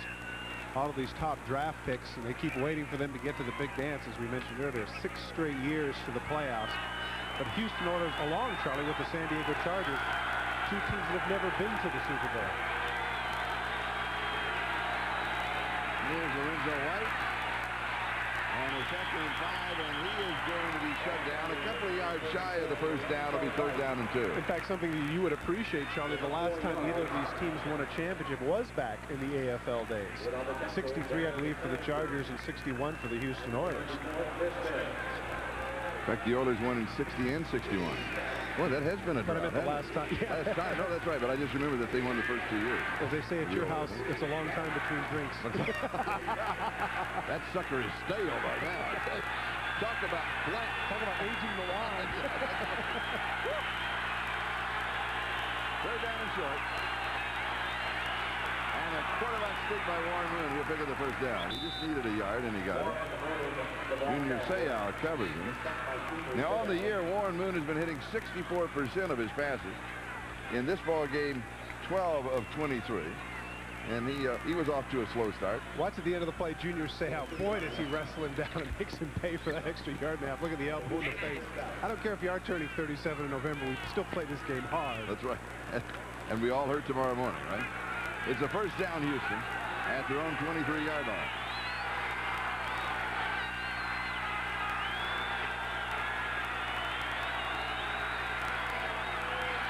Warren taking a lot of time to play action fake. Is in trouble, and he is fouled. And Leslie O'Neal got it.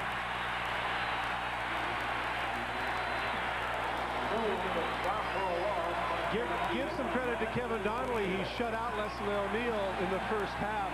But I guess it's a little much to ask throughout the whole game. Watch number 91. He is not fooled by the play fake at all. You just can't leave Leslie O'Neal alone like you can some defensive linemen under the assumption that he's not going to catch you. This is a man that when he came out was a 4.58 sprinter. And even though he's had reconstructed knee surgery, he can still run 4.6, 4.7. Loss of 9. 2nd and 19. And now the crowd getting back into it here in San Diego. Moon underneath the coverage, pass is incomplete at the 24-yard line. He was going to Haywood Jeffries, and Marquez Pope was there. And if Marquez Pope is not going for the hit, he gets the interception. That's the decision defensive back always has to make. Is he going to go for the big hit here, or is he going to wait for the ball to pop up? If he waits for the ball to pop up right there, he's got the pick.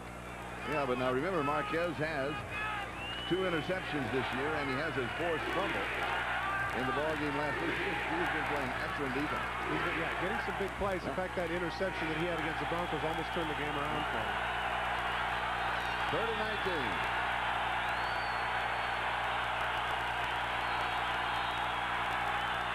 There's pressure on Moon. He is sacked again. He set himself. His foot slid out from under him, and Bert Grossman was right there. Charlie, what's surprising about that is because it's 3rd and long, you knew that they're going to put their 7 guys back in coverage. They go, look at this. They only go with a 4-man rush. But Grossman gets right past David Williams. Warren Moon didn't have a chance. They lose another 9 on the sack, and Darian Gordon is set up to return the punt of Greg Montgomery. That's the sign that I alluded to earlier on Bert Grossman.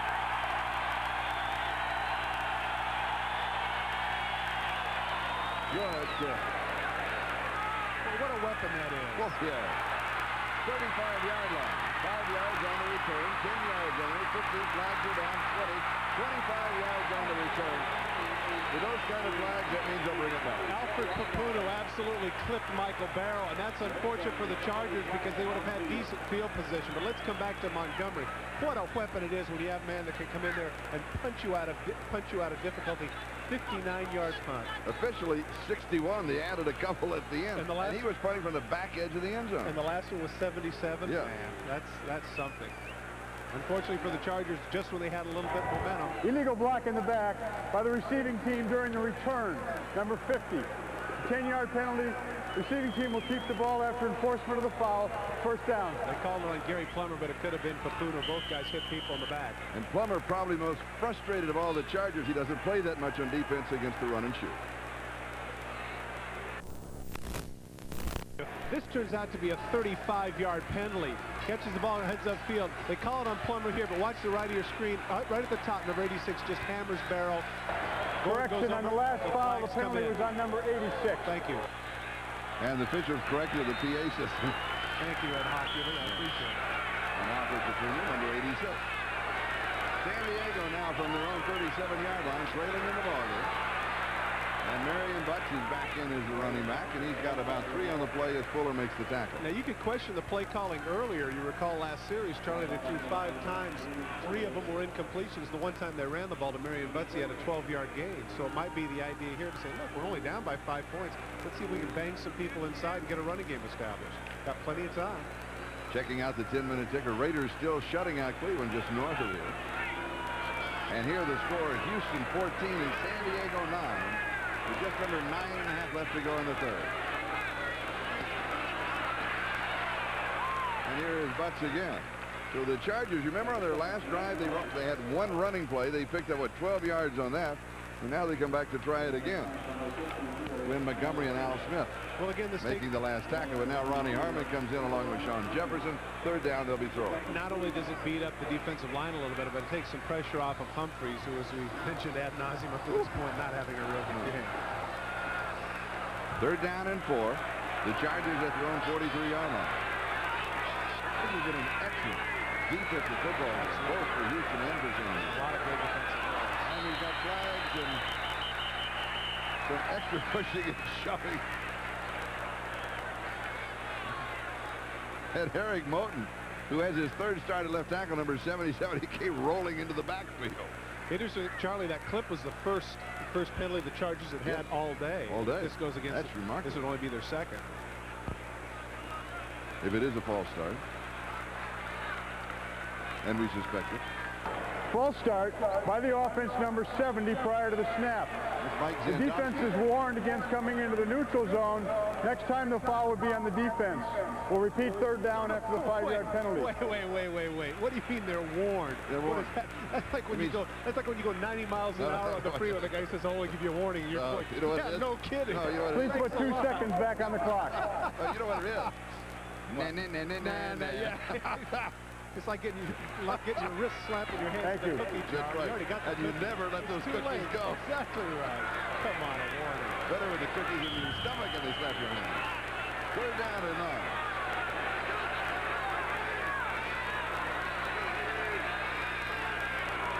Here comes the blitz. It's picked up the middle. Humphreys goes long his man coverage, and he throws it the wrong way. Ronnie Harmon was running a post. He was going to the corner. There was a misread on one or the other. Well, it's Anthony Miller, Charlie. Anthony Miller, 83. Down the middle of the field. And as you mentioned, the Chargers did an outstanding job in picking up the blitz. But that, again, just an awful throw. What happened? Take a look in the middle. Here they have it. Everybody's picked up. He's got the time. Just airs it out down the middle, and there he is. But look at this, completely overthrown. Anthony was already into the post pattern, and so Stan just Oh, that's way off. Chet Sullivan will be kicking, and Drury is the return man. Another pretty good kick. A little low. Fair catch is called for us at 26. Low kick usually sets up a quick return. This time there was a fair catch. 36 yards on the punt. I stand corrected. John Freeze is loosening up for the San Diego Chargers. Stan Humphries having an awful afternoon. Well, 7 for 26, you certainly have to consider it. And you know, I don't think it's a matter of, I don't think Humphries can take it personally. He's just not playing well.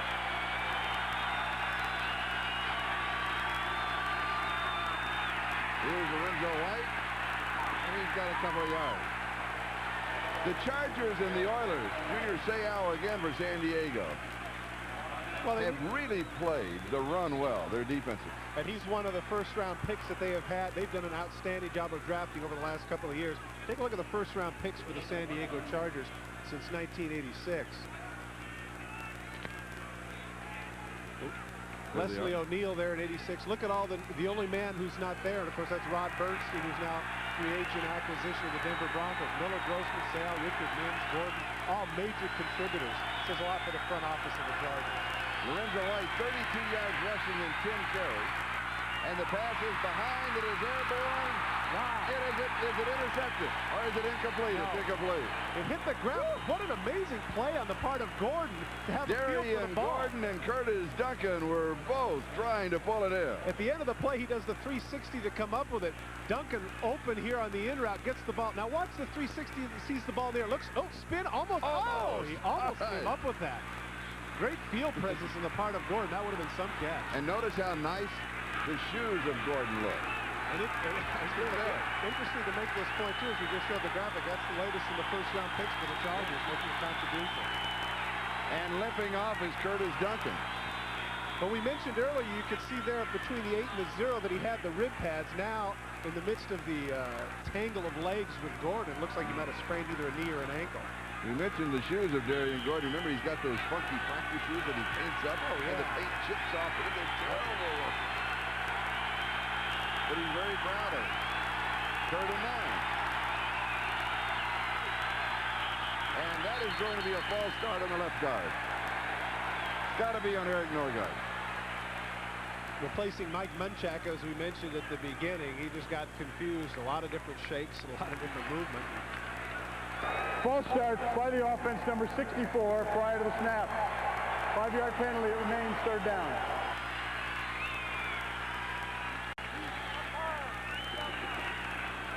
Third down and 14. The ball at the Houston 22-yard line. 7:47 as time is flying this afternoon.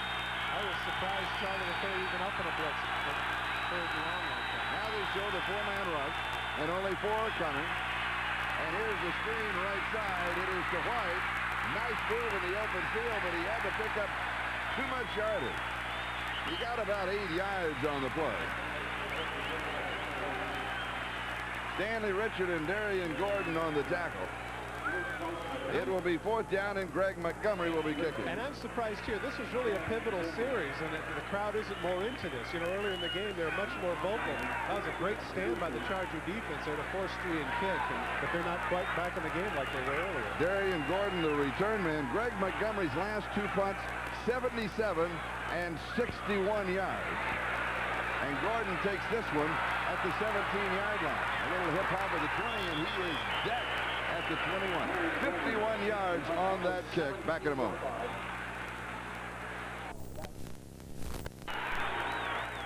These are the numbers on Stan Humphries. Remember this, 7 of 26. He has been replaced at quarterback by John Freeze.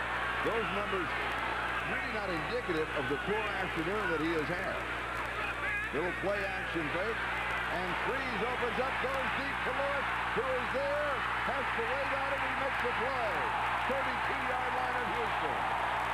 And the first catch of the day for Nate Lewis, and how much bigger could it have been? 47-yard bomb from the second-string quarterback who comes in to light a fire under this Charger defense. I thought Dishman must have assumed that he had help to the inside, but Bubba McDowell instead heads up.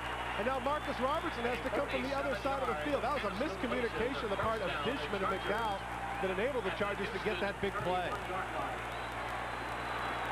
And the ball at the Houston 31-yard line. First down. Stan Humphries completed only 4 of his last 21 attempts in the ballgame. 4 of his last 21.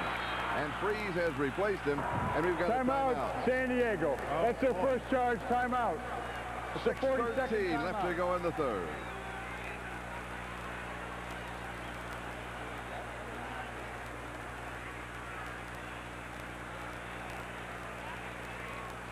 Well, welcome to live television. We didn't go away. We thought we were all going to a commercial. But meanwhile, we will watch John Freeze drink a little Gatorade. All right. On NBC NFL football, our lineup next Sunday, Miami against Buffalo, and Todd and I will be in Cincinnati for the Seattle-Cincinnati game. That's a 4 o'clock start Eastern time. Get a chance to see the young quarterback up close. And Rick Meyer led him to victory today for their first of the 93 season. They had pretty good numbers. I think I saw 14 of 18 or something like that. Miami-Buffalo, that's going to be a very tough matchup. Good ball game. And most of the country to see that one. Speaking of young quarterbacks, gee, I know they might have been in the wrong formation, but run the play anyway. You got a little momentum going. Oh, yeah. Don't call the timeout after a 47-yard pass. I mean, even if the play's only like a 3 or 4 yard gain, do it anyway, man. Give it a shot. First half, the Chargers with just over 100 yards in total offense. They got 47 yards on that last play. And here's another play action play. And he looks deep. And he comes back to the middle and then he throws it away. He looked first to Sean Jefferson. He wanted somebody deep, and then he came back to the middle, and then he read short, and everybody was covered. Now, this is an interesting phenomenon. Now, both times that he's gone back to pass, he just had outstanding protection. I'm surprised, too, that Buddy Ryan didn't just decide, hey, this guy's cold. Yeah, we're going to send him. The kitchen sink. So it is 2nd and 10 at the 31. A bruised foot, the report on Curtis Duncan. Questionable that he can return into that Oiler offense. 2nd down and 2. And here's Natron Means. The flag is down. Natron is going to pick up about 9. If it stands, I don't think it will. Dwayne Young cut up field too soon. You know, there's really no excuse for that, because when the play is between the guards as it is, why Dwayne Young has to get upfield is inconsequential. But now, as a result, instead of being close to a first down, they're going to come up now 2nd and 15. There's the reaction you can see right there. It's like clipping behind the runner when he's about to score a touchdown. There's no reason for Young to be upfield quickly. 7, moving forward at the snap. 5-yard penalty, repeat 2nd down. On Dwayne Young, just over 6 minutes left to go in the third. Houston 14, the Chargers 9. The margin is 5. An outstanding defensive ball game. A lot of big plays. Ooh, yeah. Interceptions, big hits, batted balls. And both offenses have sputtered at times. Serious pass rush from both sides. Yeah. Great front four with both teams. 2nd down and long. Freeze has protection, fires, and this is incomplete. Here comes a flag.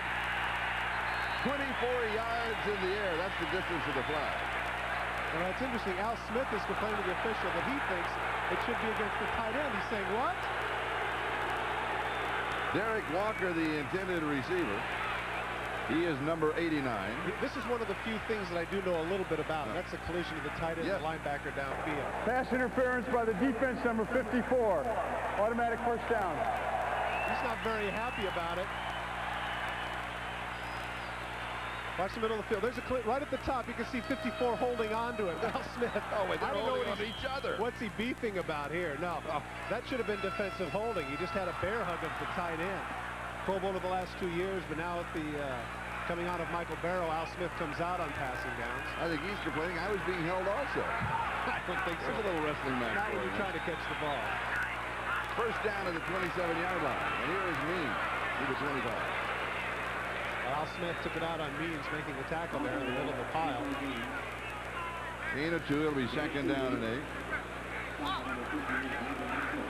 Again, the Oilers up by 5 with a lot of time remaining this afternoon.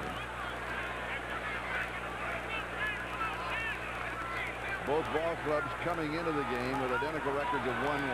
They both thought they should be 2-0 coming into the ball game. And Freeze pushes to the backside, gets it away, it'll be a first down. Oh, and he takes the hit. 14 yards as he goes to Johnny Barnes. I I'm impressed, Charlie, with the poise of John Freeze.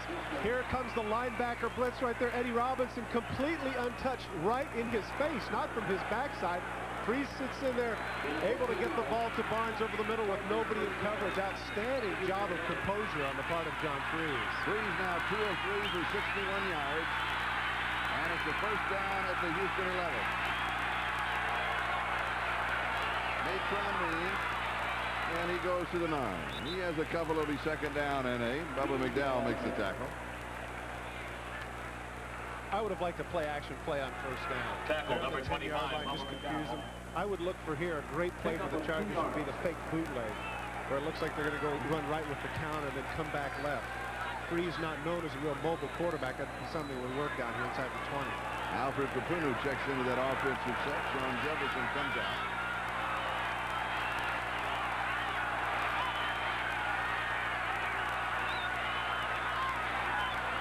Play action fake. Pressure. Slips away. Passes incomplete at the 5. Natron Means dropped it. Freeze with a great scramble. He got away from William Fuller and company. I mentioned the fact that Freeze at about 6'4", 210, not a really great scrambler. Pocket passer. Fuller comes in from the outside, gets bumped by Means, has the hands on him, but Freeze is able to escape. Now Means, if he can come up with his ball, has a shot to cut inside. Oh, it just goes right through his hands. How did he do it? Yeah. Third down and 8 at the 9.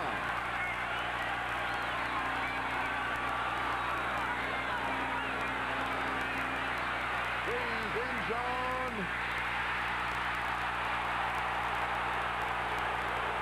The official right on top of it. Right on top of it, said he didn't get both feet down.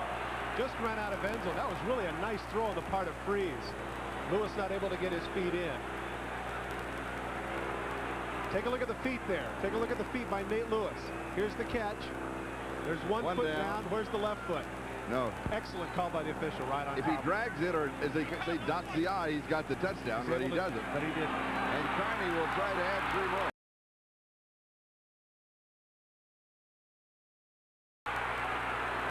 From 27 yards away. And it is go. And the score is 14-12. Houston leads. Houston now leads by 2. San Diego has yet to score a touchdown at home this year, but NBC has certainly scored a touchdown with Sequest. Did you see the ratings? Second. Terrific. Second. Awesome. Oh, yes. Great show. Tonight, Eyewitness Video, Sequest, and Quigley Down Under, starring my good friend Tom Selleck. We did a movie today once. Before he was a big-time star. You and Tom Selleck? Tom Selleck, yes. The Superdome Murders.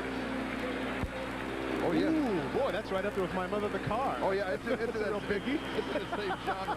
Last time I saw Tom Selleck, he said, you know, they keep rerunning it. I said, I love it. I get $3 every time they do it. He said, I'm embarrassed by it. And it is the kickoff. And Drury on the return. He's out to the 20. Nice little move at the 18. Picks up 3 or 4 more. And they'll give him the 21st or the 22nd yard. Let's see what yard line they put it on. Carrington and Davis make the tackle.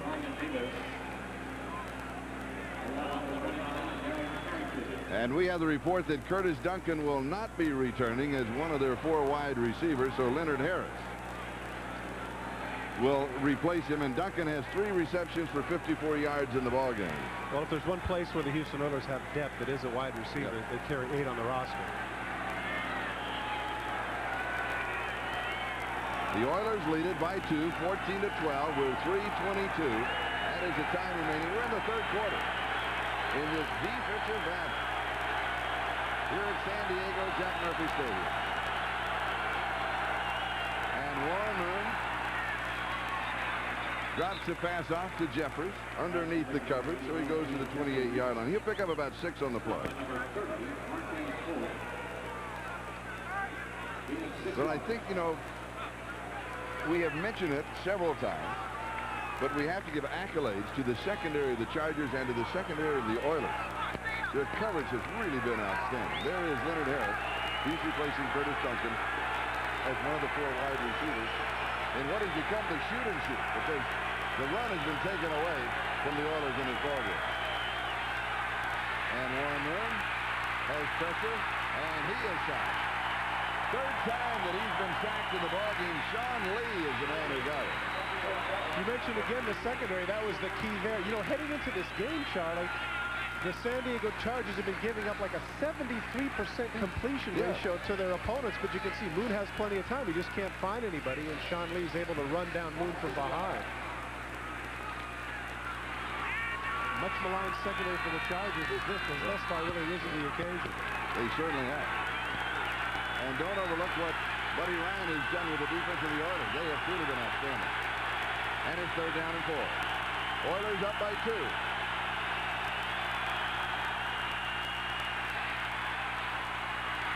It is complete at the 45-yard line to Ernest Givens, a gain of 17, and the first down as the Oilers convert on 3rd down. That's a big catch by Givens for a lot of reasons. When Curtis Duncan went out, they moved Givens to the outside. He's now in Duncan's spot, and Leonard Harris has taken his. There he has to lay out and come up with a grab. Nice throw by Moon. Big catch by Givens for the first down. And for Ernest, that is his 4th reception for 34 yards. Houston at their own 45-yard line, minute 33 and counting. That is the time remaining. Low numbers for Warren Moon. We're in the 3rd quarter. There's pressure, and the pass is incomplete. Slaughter, the intended receiver, Van Horst picked him up, but again, it was the rush of the Charger defensive line that forced Moon to get rid of it before he wanted to. And as you see, number 91, that is Leslie O'Neal. He is playing this game through rose-colored visor. So everything is coming up roses for Leslie. He had a big article in the San Diego paper on him this past week.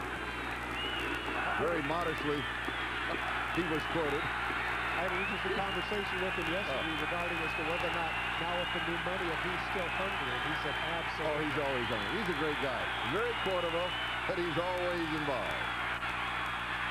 Pass is complete at the 40-yard line of San Diego, maybe the 39 for Leonard Harris.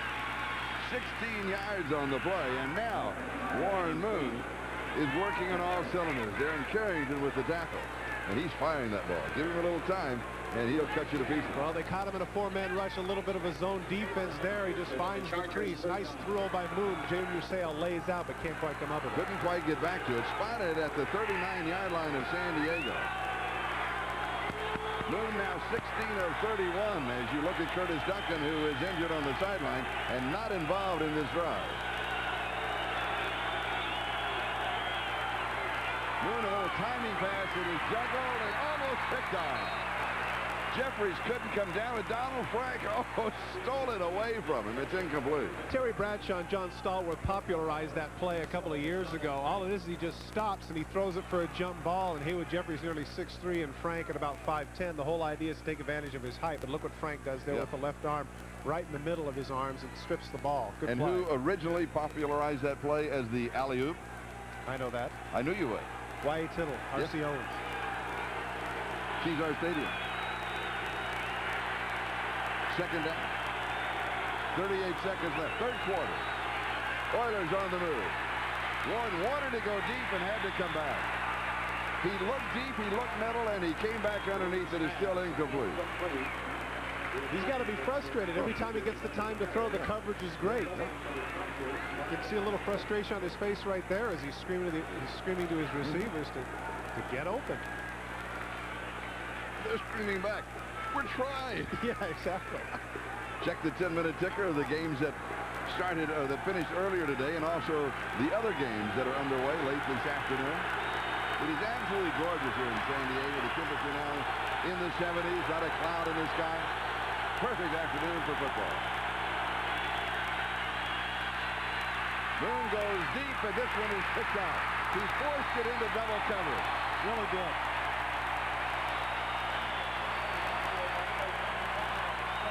John Van Horst with the interception. That is the 4th Houston turnover. See him limping off. I think he's going to be all right. He landed a little bit awkwardly, but Charlie, you called it exactly right. At 3rd and long, Warren Moon had the time. He's in love with his arm. He just tried a little bit too hard to force this ball in here. Van Horst running with him underneath. This is something easily Warren could have seen. He threw the ball right to Van Horst for the pick. Not overly emotional is Warren Moon, but you can see the body English trying to get it in there, but he knows right there, hey, that's my fault. That's my fault. I tried to force it in there. That cost us a turnover. And you notice in that shot that he carries on his wrist, that's the play selection that he has. A lot of quarterbacks do that, of course. It becomes so complicated, it's hard to keep all those numbers and formations and positions and people in your mind. Here is San Diego from their own 12. Freeze opens up a little play action. He wants to go deep. He comes back underneath. And the pass is complete to Marion Butts, and Bubba McDowell makes the tackle. Bubba McDowell makes the hog tie. That's a big body. One of the things they tell you is you just can't take Marion Butts high, but that's not what McDowell was thinking about. But also, Marion Butts is beginning to show very good hands coming out of the backfield. That's exactly right. As we show the countdown to the end of the third quarter. So we have 3 in the books. We have 15 minutes remaining, and the Oilers have the lead. Back after these messages from your local station. Third quarter. We start the fourth quarter with Houston out in front by a score of 14-12 over San Diego. For San Diego, they now try to capitalize on the 4th turnover of the Oilers. They scored on the 3 previous turnovers, but they started at Houston 44 to San Diego 48 and Houston 9. This time it's a longer road to travel. They start at their own 12-yard line with the interception by Van Horst. Freeze has pressure still, drops it out of the backfield of Marion Butts, and he's going to save maybe a yard. That's going to be about it. But again, the Oilers took away everything downfield from him. And it's going to be third down. Tackle there by Joe Bowden. I don't know if Wilbur Marshall, if maybe he's a little bit fatigued, but now Bowden in the game. Buddy Ryan was telling us that he's been playing some good football. It's number 59 for the Oilers.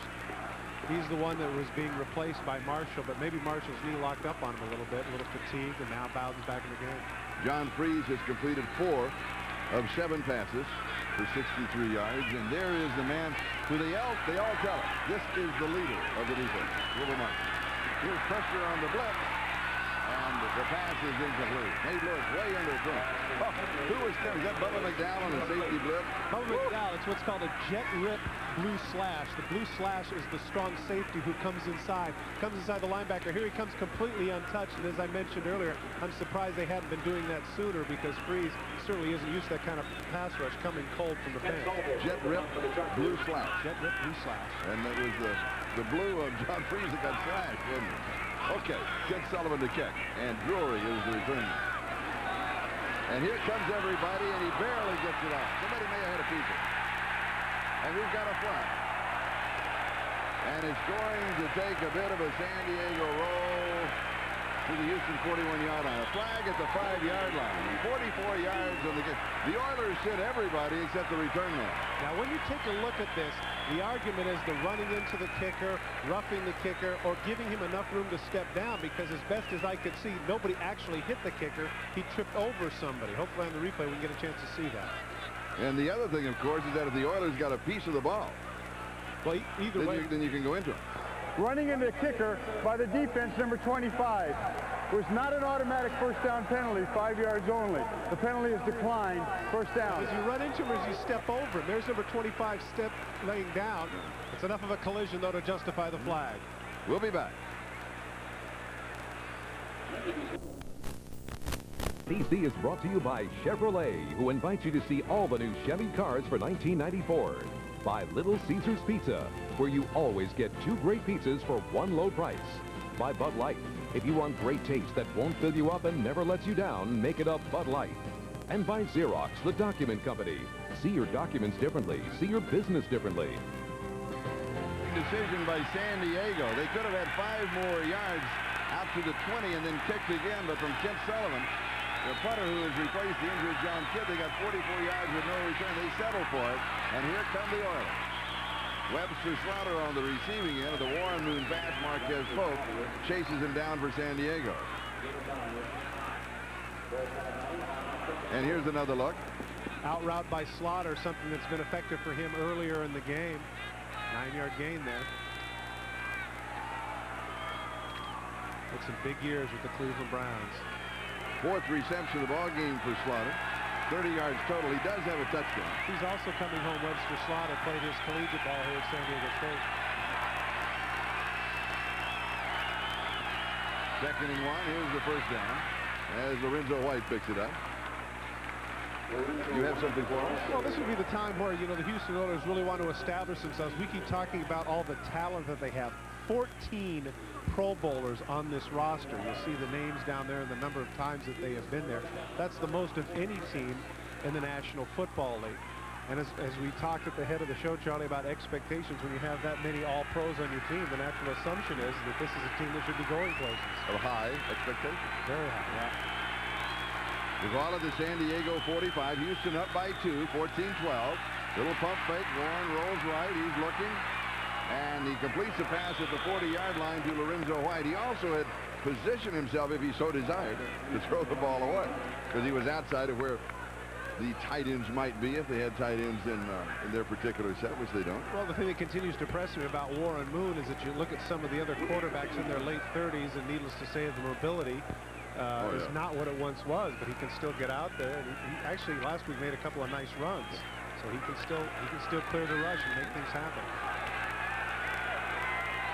In his career in Canada and in the NFL, including this ball game, he throws for more than 52,000 yards. 52,000 yards. More than anybody in history. Yeah. This one, however, is intercepted by Junior Seau. Seau with his 2nd interception of the ball game. And he's to the 35. And he's to the sideline. Woo!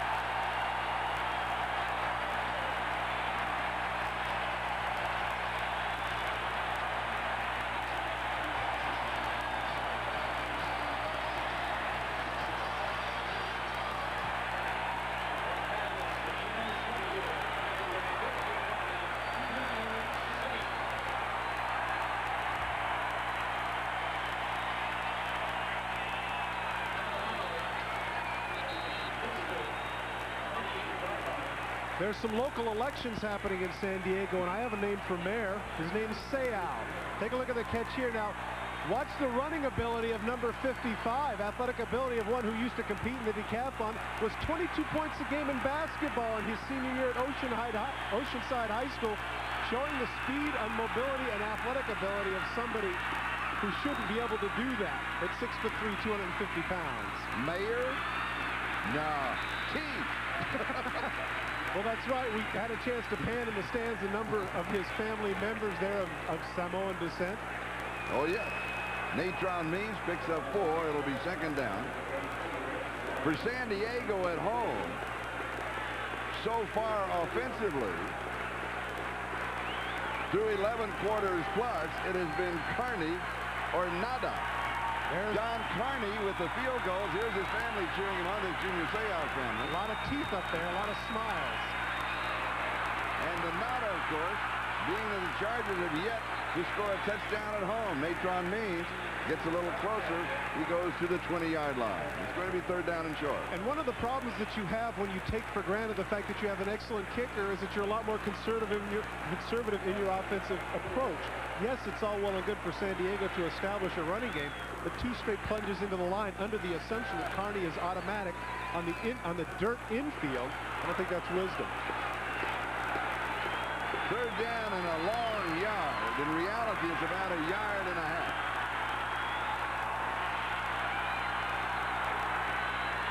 Good chance for a action pass. We have a flag on the play. Natron Means is very close to the 1st down, but there's a marker.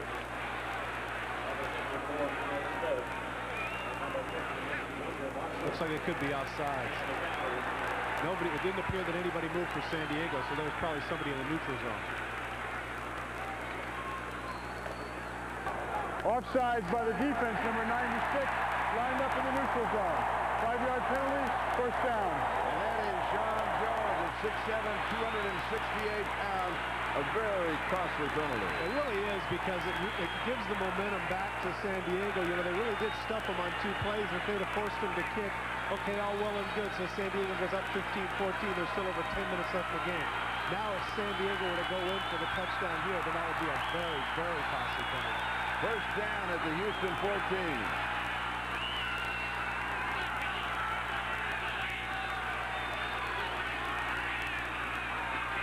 And here is Means, and he falls down. Natron Means falls down. He's going from the skin part, the dirt part of the infield to the grass, and sometimes you just get out of sync when that happens and you lose your footing. That's what happens. And that's exactly right. You can see right here, just what you said, he starts out on the infield right around shortstop, and he slides into third base, but that's no good in this game. It results in about a 2-yard loss.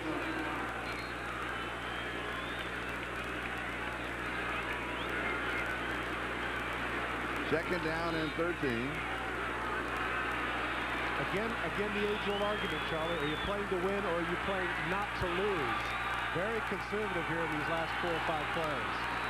San Diego down by 2. Freeze to throw. Goes to the end zone. Lewis Trick falls down. He wants to get a pass interference. You won't get it. They call it incidental contact. That is a good no call by the official. I agree. It'll be third down and long. Again, good coverage on the part of Dishman. The thing that Dishman does very well is he looks back for the ball. And once he looks back for the ball, it looks like he's entitled to the ball as well as Lewis. And they just can't call that. They absolutely can't. Good non-call by the official.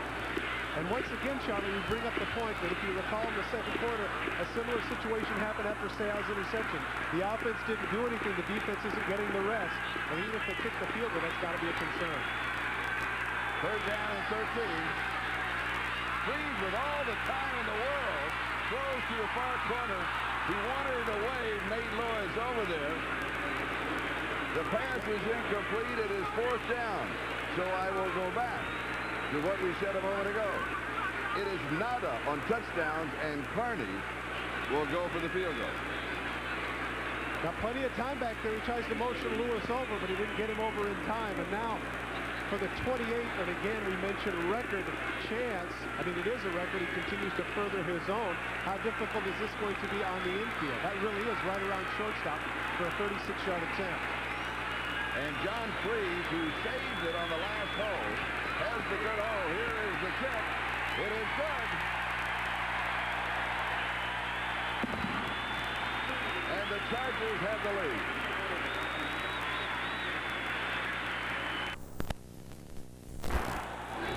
San Diego 15, Houston 14. John Carney will be kicking off with that field goal.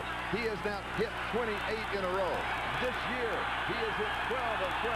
At home, he is 11 of 11. The Chargers still haven't scored a touchdown here in San Diego. And here's Drury on the return. He breaks it across the 35 and then out of bounds near the 40-yard line, and Carney was there to try and stop him. We mentioned it earlier, the Ryder Cup on NBC. 10.5 hours of coverage next weekend, starting Saturday at 12 noon Eastern Time. That's the Ryder Cup next weekend here on NBC.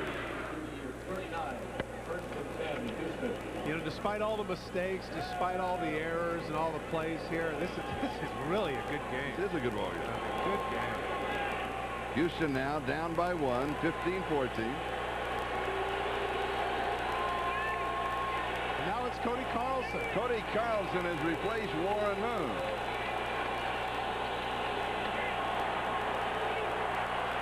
And his first pass is complete. Let's see where they give him the spot. If they give him the reception and the 50-yard line, he'll have a first down. 11 yards on the play. Donald Frank with a tackle. So I think that Jack Pardee said, hey, if they can do it, we can do it. Let's see if Carlson has the hot hand. Well, of course, we also know that Cody Carlson has come in numerous times for Moon in the past and won some big games for them. I recall him getting them into the playoffs at the end of the season against the Steelers 2 seasons ago. But again, let's also look from a monetary standpoint. From a monetary standpoint, they just signed him to a new 3-year deal at close to $2.5 million a year. And as a backup quarterback, this is what they're paying him to do, is to come in here and play relief. And the handoff is to Lorenzo White. He's going to pick up 5 yards to the 45-yard line of San Diego. And the sideline report on Warren is that he's okay. This is just a change to see if they can change the tempo, to see if Carlson has the hot hand. Again, the margin is only 1 point. 15-14, San Diego on top with a lot of time, 8 minutes. And it also reinforces the point that you made earlier, Charlie, regarding the fact that the defenses are playing so well that they knock the starting quarterbacks out figuratively. Not literally, but figuratively in terms of the fact statistically they just didn't cut it. They both go to the bullpen.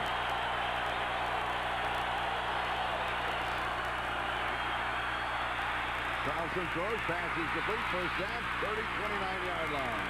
Webster Slaughter has it. Junior Seau with the tackle and a gain of 17.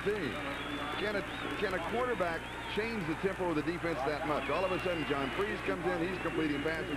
Carlson comes in, he's completing passes. Well, you know, people talk about that, but you know what, really, Charlie, when the guy comes in this situation, and both Freeze and Carlson, yeah, they come in with nothing to lose. If they come in and miss their first 5 passes, so what? The other guy's stinking it up, too. So he comes in and just rears back and throws. No pressure on him, and he's playing like it. So he's taking the orders from their own 39 to the San Diego 29-yard line.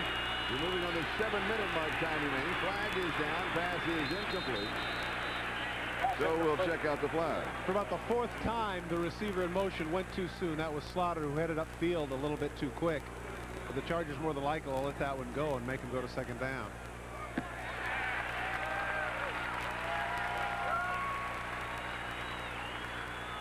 The two head coaches, Jack Pardee of Houston and Bobby Ross of San Diego. Two teams meeting this afternoon. Outstanding defenses, both figuring to make the playoff. I was just thinking, I just had a funny thought, and that is, you know how you play those high-scoring games? We'll let the official tell us, and that tell us what's going on here. Illegal motion by the offense, number 89, moving forward at the snap.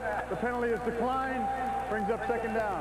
You know how you get in those games where it's so high-scoring, and they always say the team with the ball at the end is going to win. Here it could be just the opposite. The team on defense at the end probably is going to be the one that's going to win. The team with the ball is going to lose because you're going to stuff them at the end. Yeah, you're right. Second down and 10. San Diego 29. Carlson, 3-step drop, pass is complete right side. He goes to Leonard Harris, who is replacing Curtis Duncan. And he's going to pick up the first down of the 16-yard line. Gain of 13 on the play. Arguably the best route for the run and shoot today has been that simple out route by the inside receivers. Webster saw it. Watch the right of your screen. It's just a simple out route. He goes down about 7 yards, turns out. Van Horst just didn't guess right. He made a good inside move, and that enables Harris to get inside the 20 and give the Oilers outstanding field position. Houston down by 1. There's a look at the yards passing. San Diego 15, Houston 14. 6.5 minutes left. And here is the run part. The run and shoot. It's good for about 5, maybe 6 yards.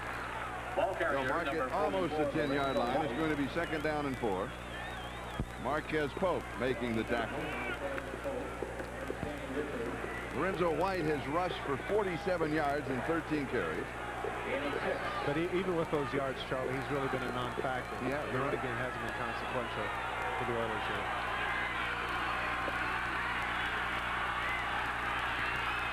Now, interestingly enough, Houston trailing by 1, well within field goal range. They're going to take some time off the clock. They want to score, but they don't want to score that quickly. They want to give San Diego the least amount of time possible. Swing into the left flat. Marquez Pope was there to make the stop on Webster Slaughter. That's a route he's seen enough of, I think. Oh, yeah. Only about a 2-yard gain there. Pope all over that. You know, Charlie, that's a good point. Sure, you want to take some time off the clock, but don't just, you know, it's always dangerous when you're playing to just kick the field goal. That just isn't wisdom, especially where the game is going today. And you also know, as hot as the Charger kicker is that you don't want to put your defense in the position that they've got to hold them completely out of field goal range. That was the 7th reception for Webster Slaughter. He has 60 yards, including the touchdown. With a timing pattern in the corner, it is not there. So it will be 4th down, and Al Del Greco will come in. Mentioned earlier, the teams have been picking on Donald Frank, and arguably the biggest offensive play of the game for the Houston Oilers. They go with the fade route to Haywood Jeffries, who comes up with a catch. Watch the feet right there. Oh, ooh, that was close. Ooh. Looked like he might have dragged that left toe in front of the line. It looked on the replay as if he did dot the I. We'll save that one for you. We will show it to you again. Here's the field goal attempt for the lead of 27 yards by Al Del Greco. And it is good. So Del Greco hits from 27 yards, and the Oilers move on top. And we'll be back in a moment. So do the Oilers have something to complain about? Watch the left foot as it drags the toe. See there, the right foot is down. Look at the left foot. It's clearly on the ground. Now watch the chalk kick up, which would indicate to you that yes, indeed, that left toe did drag. And maybe indeed the Houston Oilers did get a touchdown there, even though the call goes the way of the Chargers. And had possession all the way, no question about that. And you can see right there that taped up groin problem for Haywood Jeffries, gutting it out. The receivers of the Oilers really taking a beating today. Curtis Duncan already out with the sprained foot. You can see as we look at that tape job, he's got some problems on the inner line. And here is Eric Bieniemy. He is now the return man. He asked this week to be traded because he wasn't getting enough playing time with Marion Butts and now Natron Means and Ronnie Harmon. And of course a very costly fumble followed by a foul. A personal foul in last week's ballgame, very costly to San Diego. And then he was on the bench the rest of the ballgame. And we asked Bobby Ross whether or not he was in the doghouse. He says, no, absolutely not. Now I'm thinking to myself, have we seen Bieniemy on offense today? No. But Bobby Ross doesn't have a doghouse. Oh, okay. And there's Warren Moon. Just relaxing and observing right now. A lot of controversy as to whether or not at the salary that Warren Moon has, whether they'll bring him back next year. And certainly the play of Cody Carlson will fuel those rumors this week. Oh, I think they should bring Warren back. He's one of the greats. Here's John Freese over the middle. His pass is complete. And here is Ronnie Harmon. Harmon, normally a third down back now on this drive with 4:40 and counting. He is in. He'll be in on almost every down. Joe Bowden, the future star, along with Al Smith, the Pro Bowler, make the tackle. 4.5 minutes is plenty of time, and the Chargers with Ronnie Harmon have an outstanding weapon. And why he's off the field there doesn't make any sense. I don't understand. They can go underneath to both Ronnie Harmon, the tight ends, whoever else, and move up the field. Plenty of time to get in field goal range. Houston leads by 2, 17-15.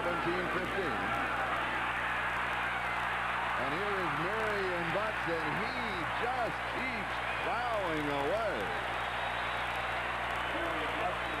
A couple of times in this ballgame, we've seen those kind of flashes of brilliance from Marion Butts, but he has not been consistent with it. He now has 45 yards and 10 carries.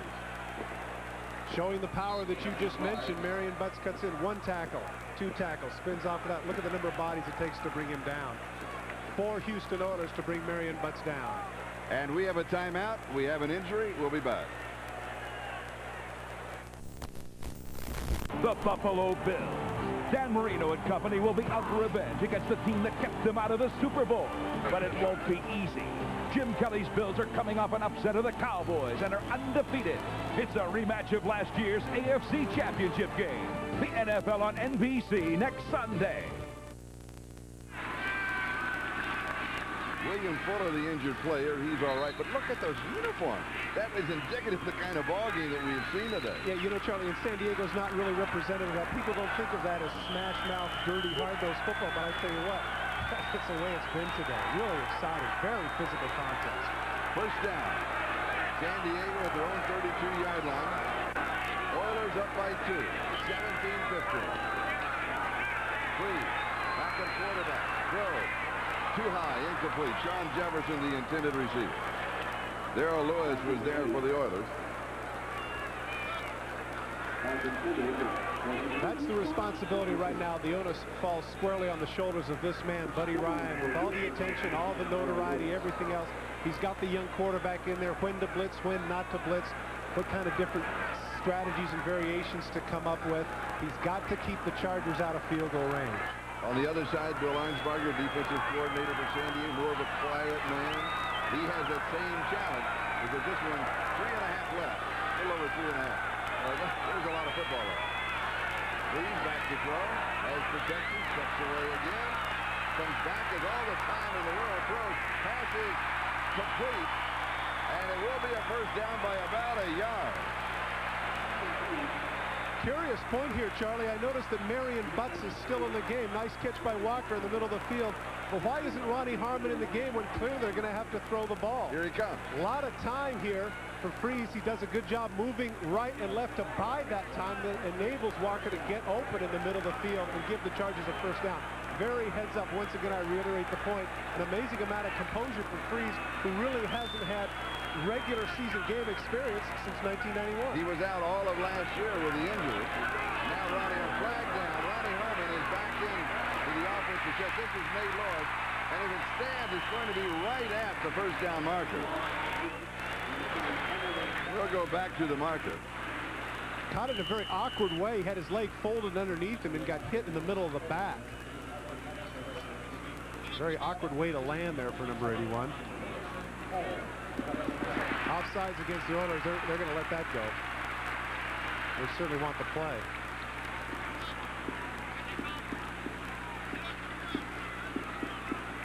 The report on William Fuller at leg cramps, and he is okay.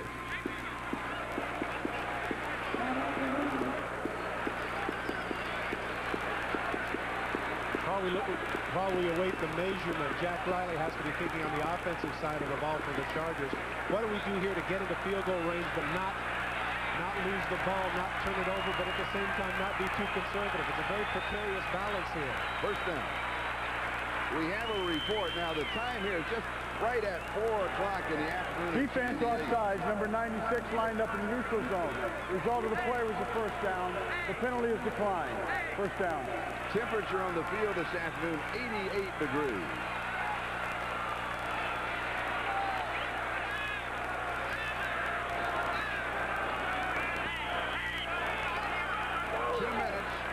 Seconds. That is the time left in the ballgame.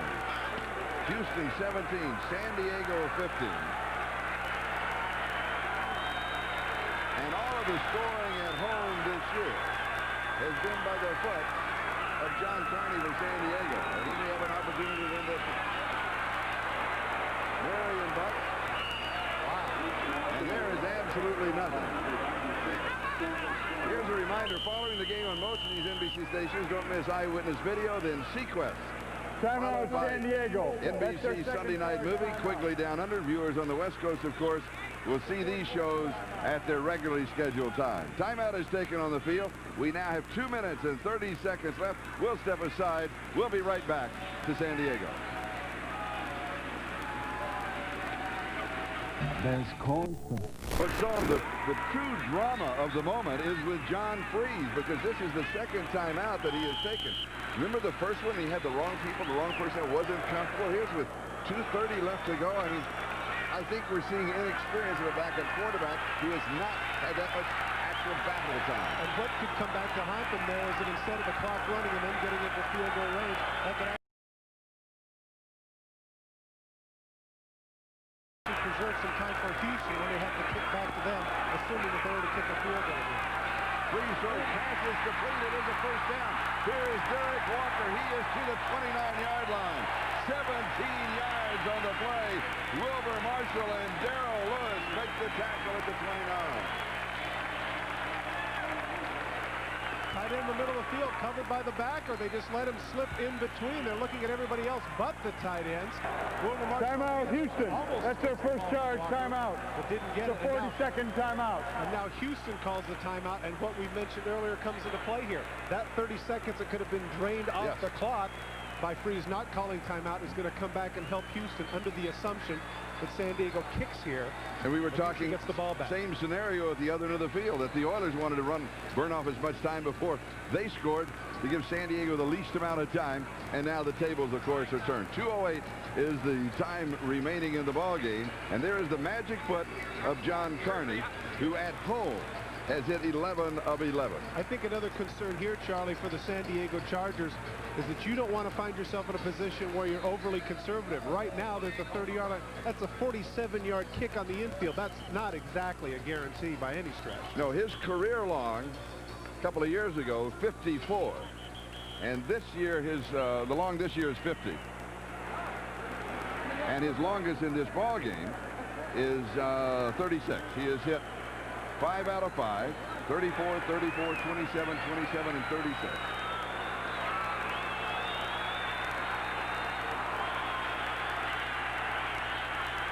2:08 left to go.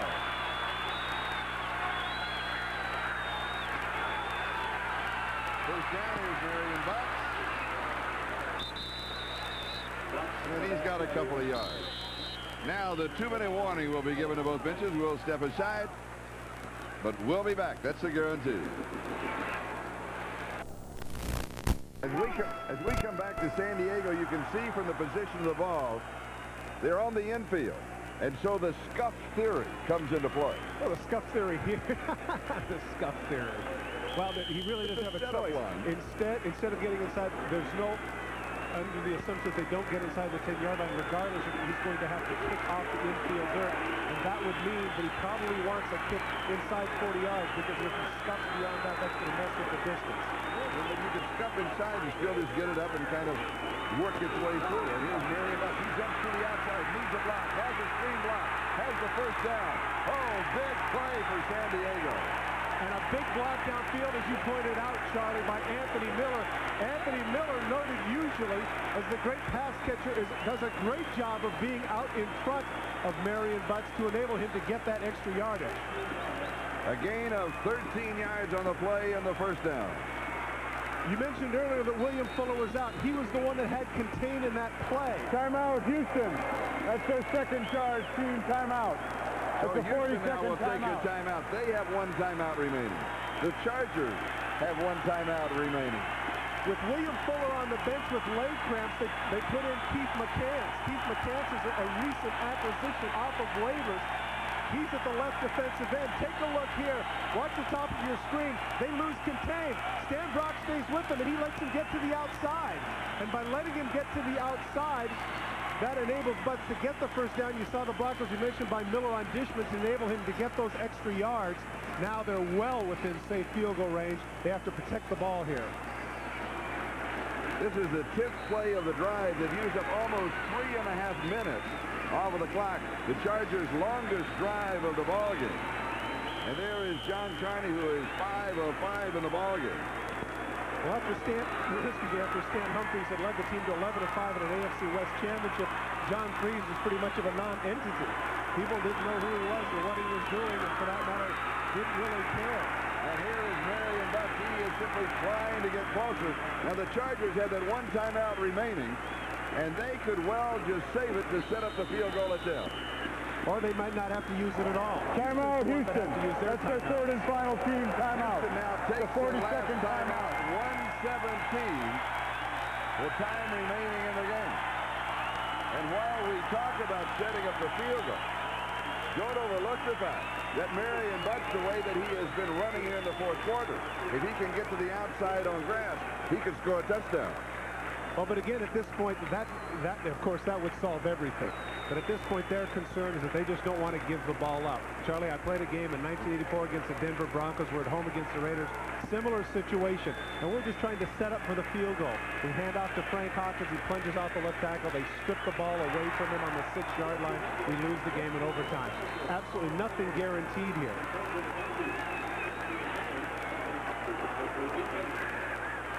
Stan Humphries, 7 of 26, replaced by John Freese, who has hit 8 of 15 for 110 yards. Second and 8, the ball at the 13. And here's Marion Butts. And he is now to the 10-yard line. We have some pushing and shoving in the end zone. Which at this point is cool. Grab him and take his head, Sean Jennings. Get him out of there. That's exactly right. They want the clock to run. You see Stan Brock, the 14-year veteran, sprinting over saying, what are you doing? Get back to the huddle. Let's let the clock run. Another smart thing that the Chargers did right there, they went to the left hash. We've mentioned it before in other broadcasts. There's a natural hook to most soccer-style kickers. You want it set up on the left hash for that reason. Butts has carried the last 4 straight plays. 40 seconds and counting. And remember, the Chargers still had that one timeout. And here is Butts. He's about the 8-yard line. Now here they can just take the countdown all the way, stop the clock with a timeout, and let John Carney go after it with maybe 4 seconds on the clock. Now Freese has to be careful. He's looking over there. He's actually thinking about calling timeout here. He wants to wait. He's got to wait all the way down to 4 seconds. Now he says, the coach said 7, the other player said 5. They can't decide which way to go. Well, they stop it at 7. So that is the last timeout. That's their third and final team timeout. 40-second timeout. And so, football, known as the game of inches, could well be decided by a foot. The foot of John Carney, who will try to hit his 6th field goal of the afternoon. To duplicate what he did in the opening game against the Seattle Seahawks. And let's not forget, earlier in the game, Sam Arno had some problems with the snap, and John Freese had to save one. So this is not automatic. And remember that John Kidd, who is the injured kicker, has been the normal holder for John Carney. John Freese is the backup holder. This will be from 27 yards away for the victory.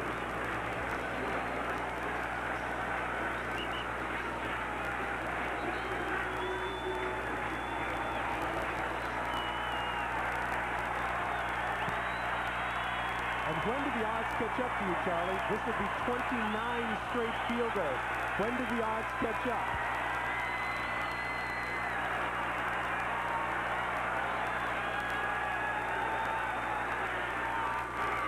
The snap, good hold. It's there.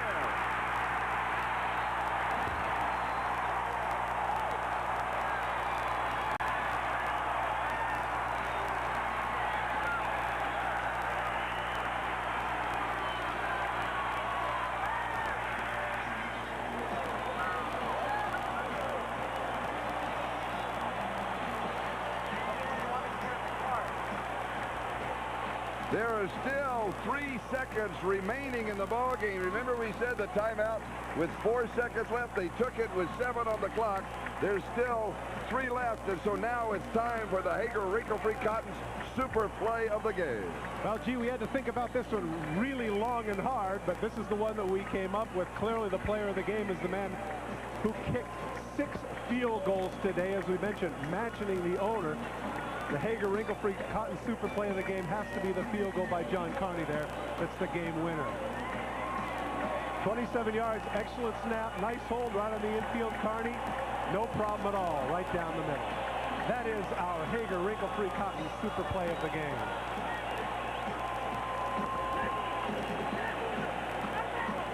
Three seconds remaining now. Carney will not kick the ball into the end zone. Inside the last 2 minutes of either half, the clock does not start until the ball has been touched by the receiving team in the field of play. Well, here brings up an interesting point. Why didn't they just go down to 3 seconds? Well, when they're on the field, they should have done it 3 or 4. That would have, the game would have been over. But they didn't, and here's the kick. And it is touched. Clock is now started. The clock is now at 0. And the Oilers come up just short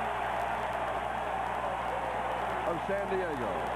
The final, the San Diego Chargers 18, the Houston Oilers 17. The foot of John Carney, 6 of 6. Field goal attempt. There it is, the winner. Let's go to Los Angeles.